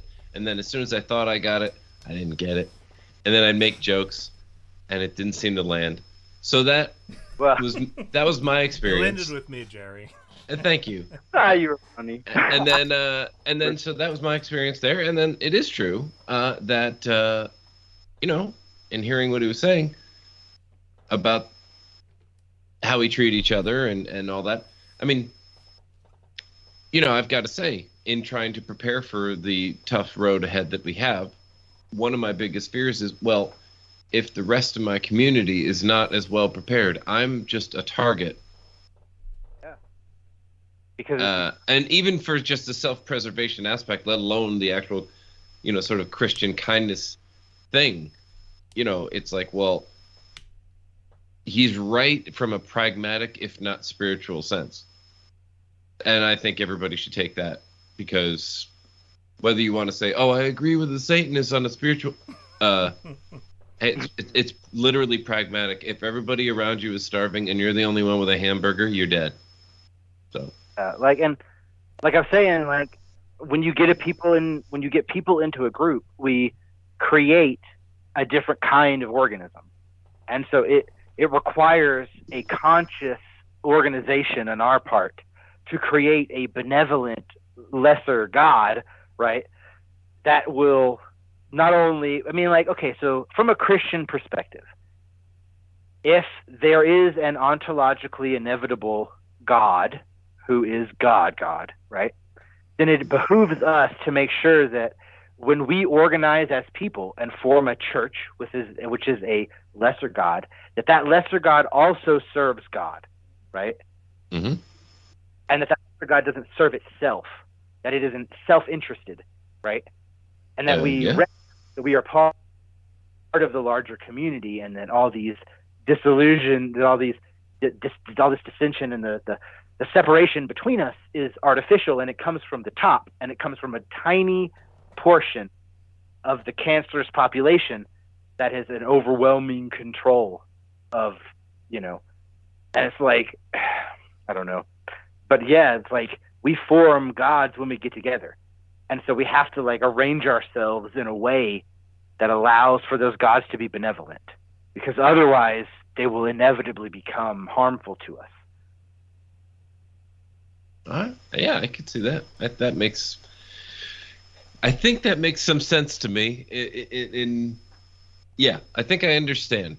Even if I don't understand it in the whole word God terminology thing, if there's a way to say, you know, that if there's an energy in a particular room and it's created by the people in it, then you just simply extrapolate that out to the rest of the world.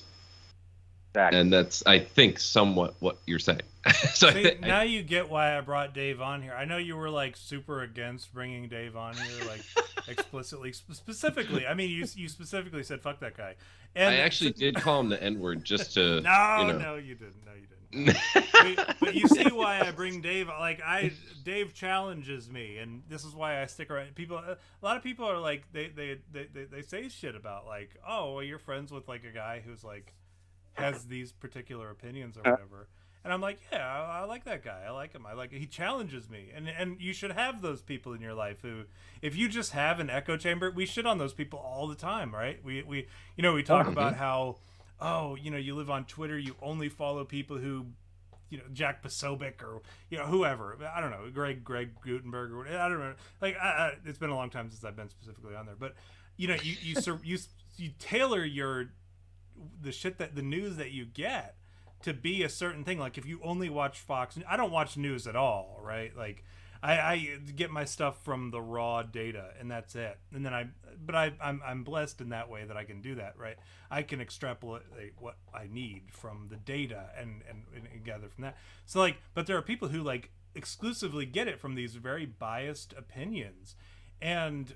But I get my stuff from like Dave, right? Like Dave, who is like contradictory to like all my ideological beliefs. And I hear what he has to say and I'm like, you know what? Doggone it. I hate to admit that I'm wrong on many things. Like there are many things that I'm often wrong on, and I'm okay with. I don't like to admit it, but I will admit it that I am often wrong on certain things. And Dave has corrected me on certain things. Dave has forced me to like tackle certain things in my life that I didn't necessarily want to tackle, but here I am. And I hope that it has that same effect, that same profound effect on everybody who's listening, who's like, oh, dang. Like, I don't want to listen to a... Go ahead, Dave. I hear you trying to say something. On that same vein, I want to say that, like, organizing in my community and organizing, doing the things that I have been, my friendship with you has definitely made me more aware that the Christian demographic has motivations beyond the, beyond what is occurring currently in the popular politics, right? Like, it is not a representative of all Christians. The authoritarian pushes that we see from up top are from the rich. They're not from Christians, right? Like I said, like the swan thing.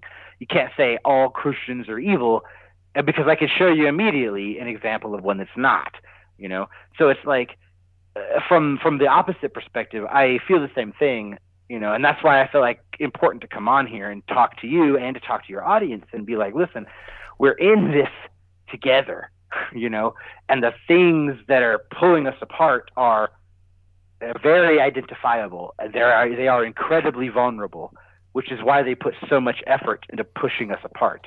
Right? But if we unify with a class consciousness, then we legitimately have the ability to take control of our future. I agree. I love it. No, we certainly appreciate you coming on here, Dave. Like I mentioned a couple weeks ago, I really wanted you to come on here. I wanted you to talk about kind of like what you, because when we joke about like, oh, he fought God, right? Like he went after God, he went to fight God.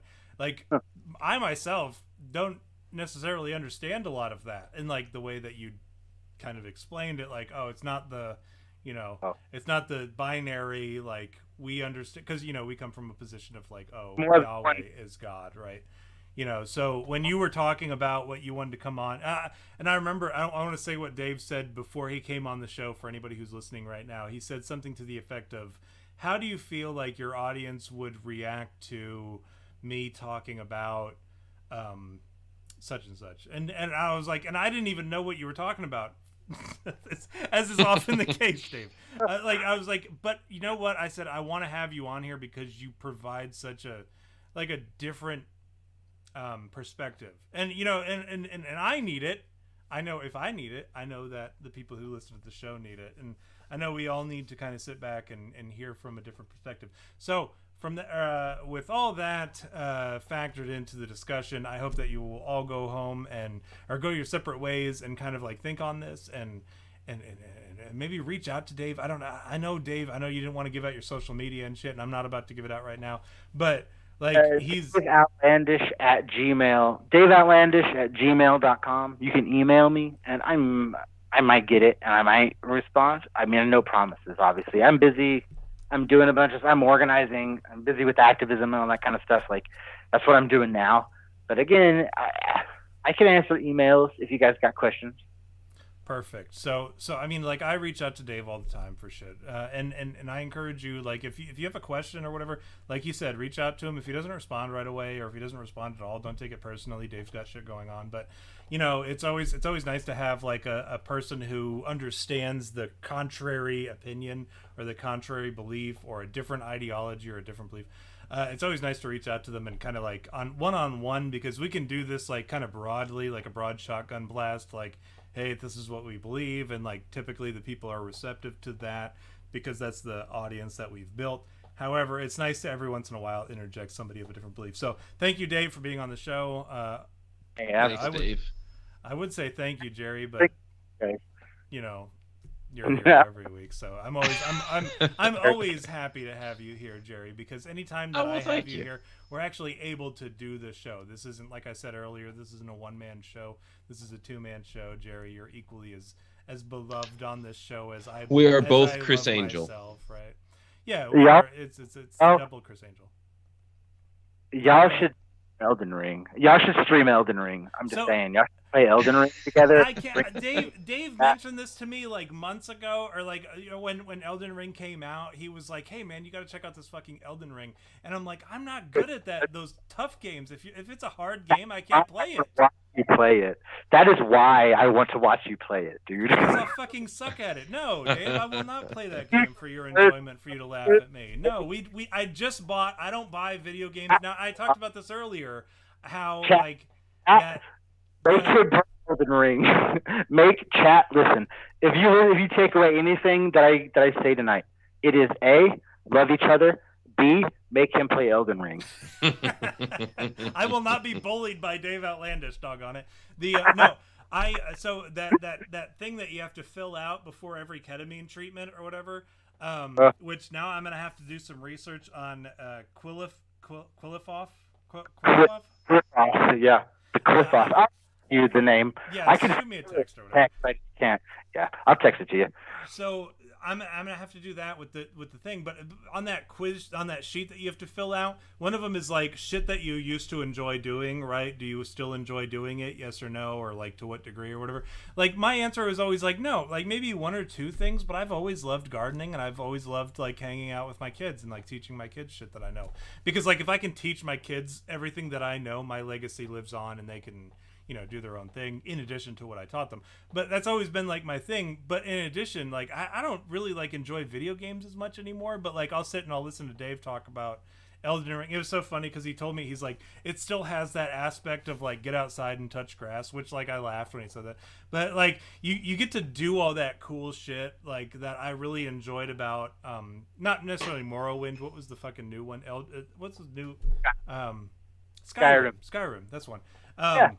You know, all that shit. Like, I used to love doing that. And he was always talking about Elden Ring. I saw a lot of the videos and shit. I was like, man, I need to get into that. But I never did. But then I did. You know what I did? Now that, like, I'm starting to kind of, like, bounce back with this ketamine shit, is I bought the new Evil Dead game, which I just got it today. And I'm so excited about being able to play it finally. My kids were playing it earlier tonight when I was dealing with some shit or whatever, but like I didn't get a chance to play it. I opened it while we were eating dinner and I'm like, oh, I can't wait to play this, and then some shit blew up, and then next thing I know, Dave's like blowing up my phone like, hey man, are we doing this? But yeah, so no, thank you, Dave, thank you, Jerry, you know, thank you guys in the chat. Love I'm glad that we're back. I'm glad we're able to do this shit. I missed being able to do it the last couple of weeks. I'm just kicking off on my final semester of seminary, and you know, I've got a couple weeks before we need to like take it easy because of finals week and shit. So I look forward to getting back to the Tom and Jerry's goofabouts. Dave, once again, thanks for coming on, and I look forward to fighting the elite class with you. Until next time, we will see you later. I'm Joe Biden, and I approve this message.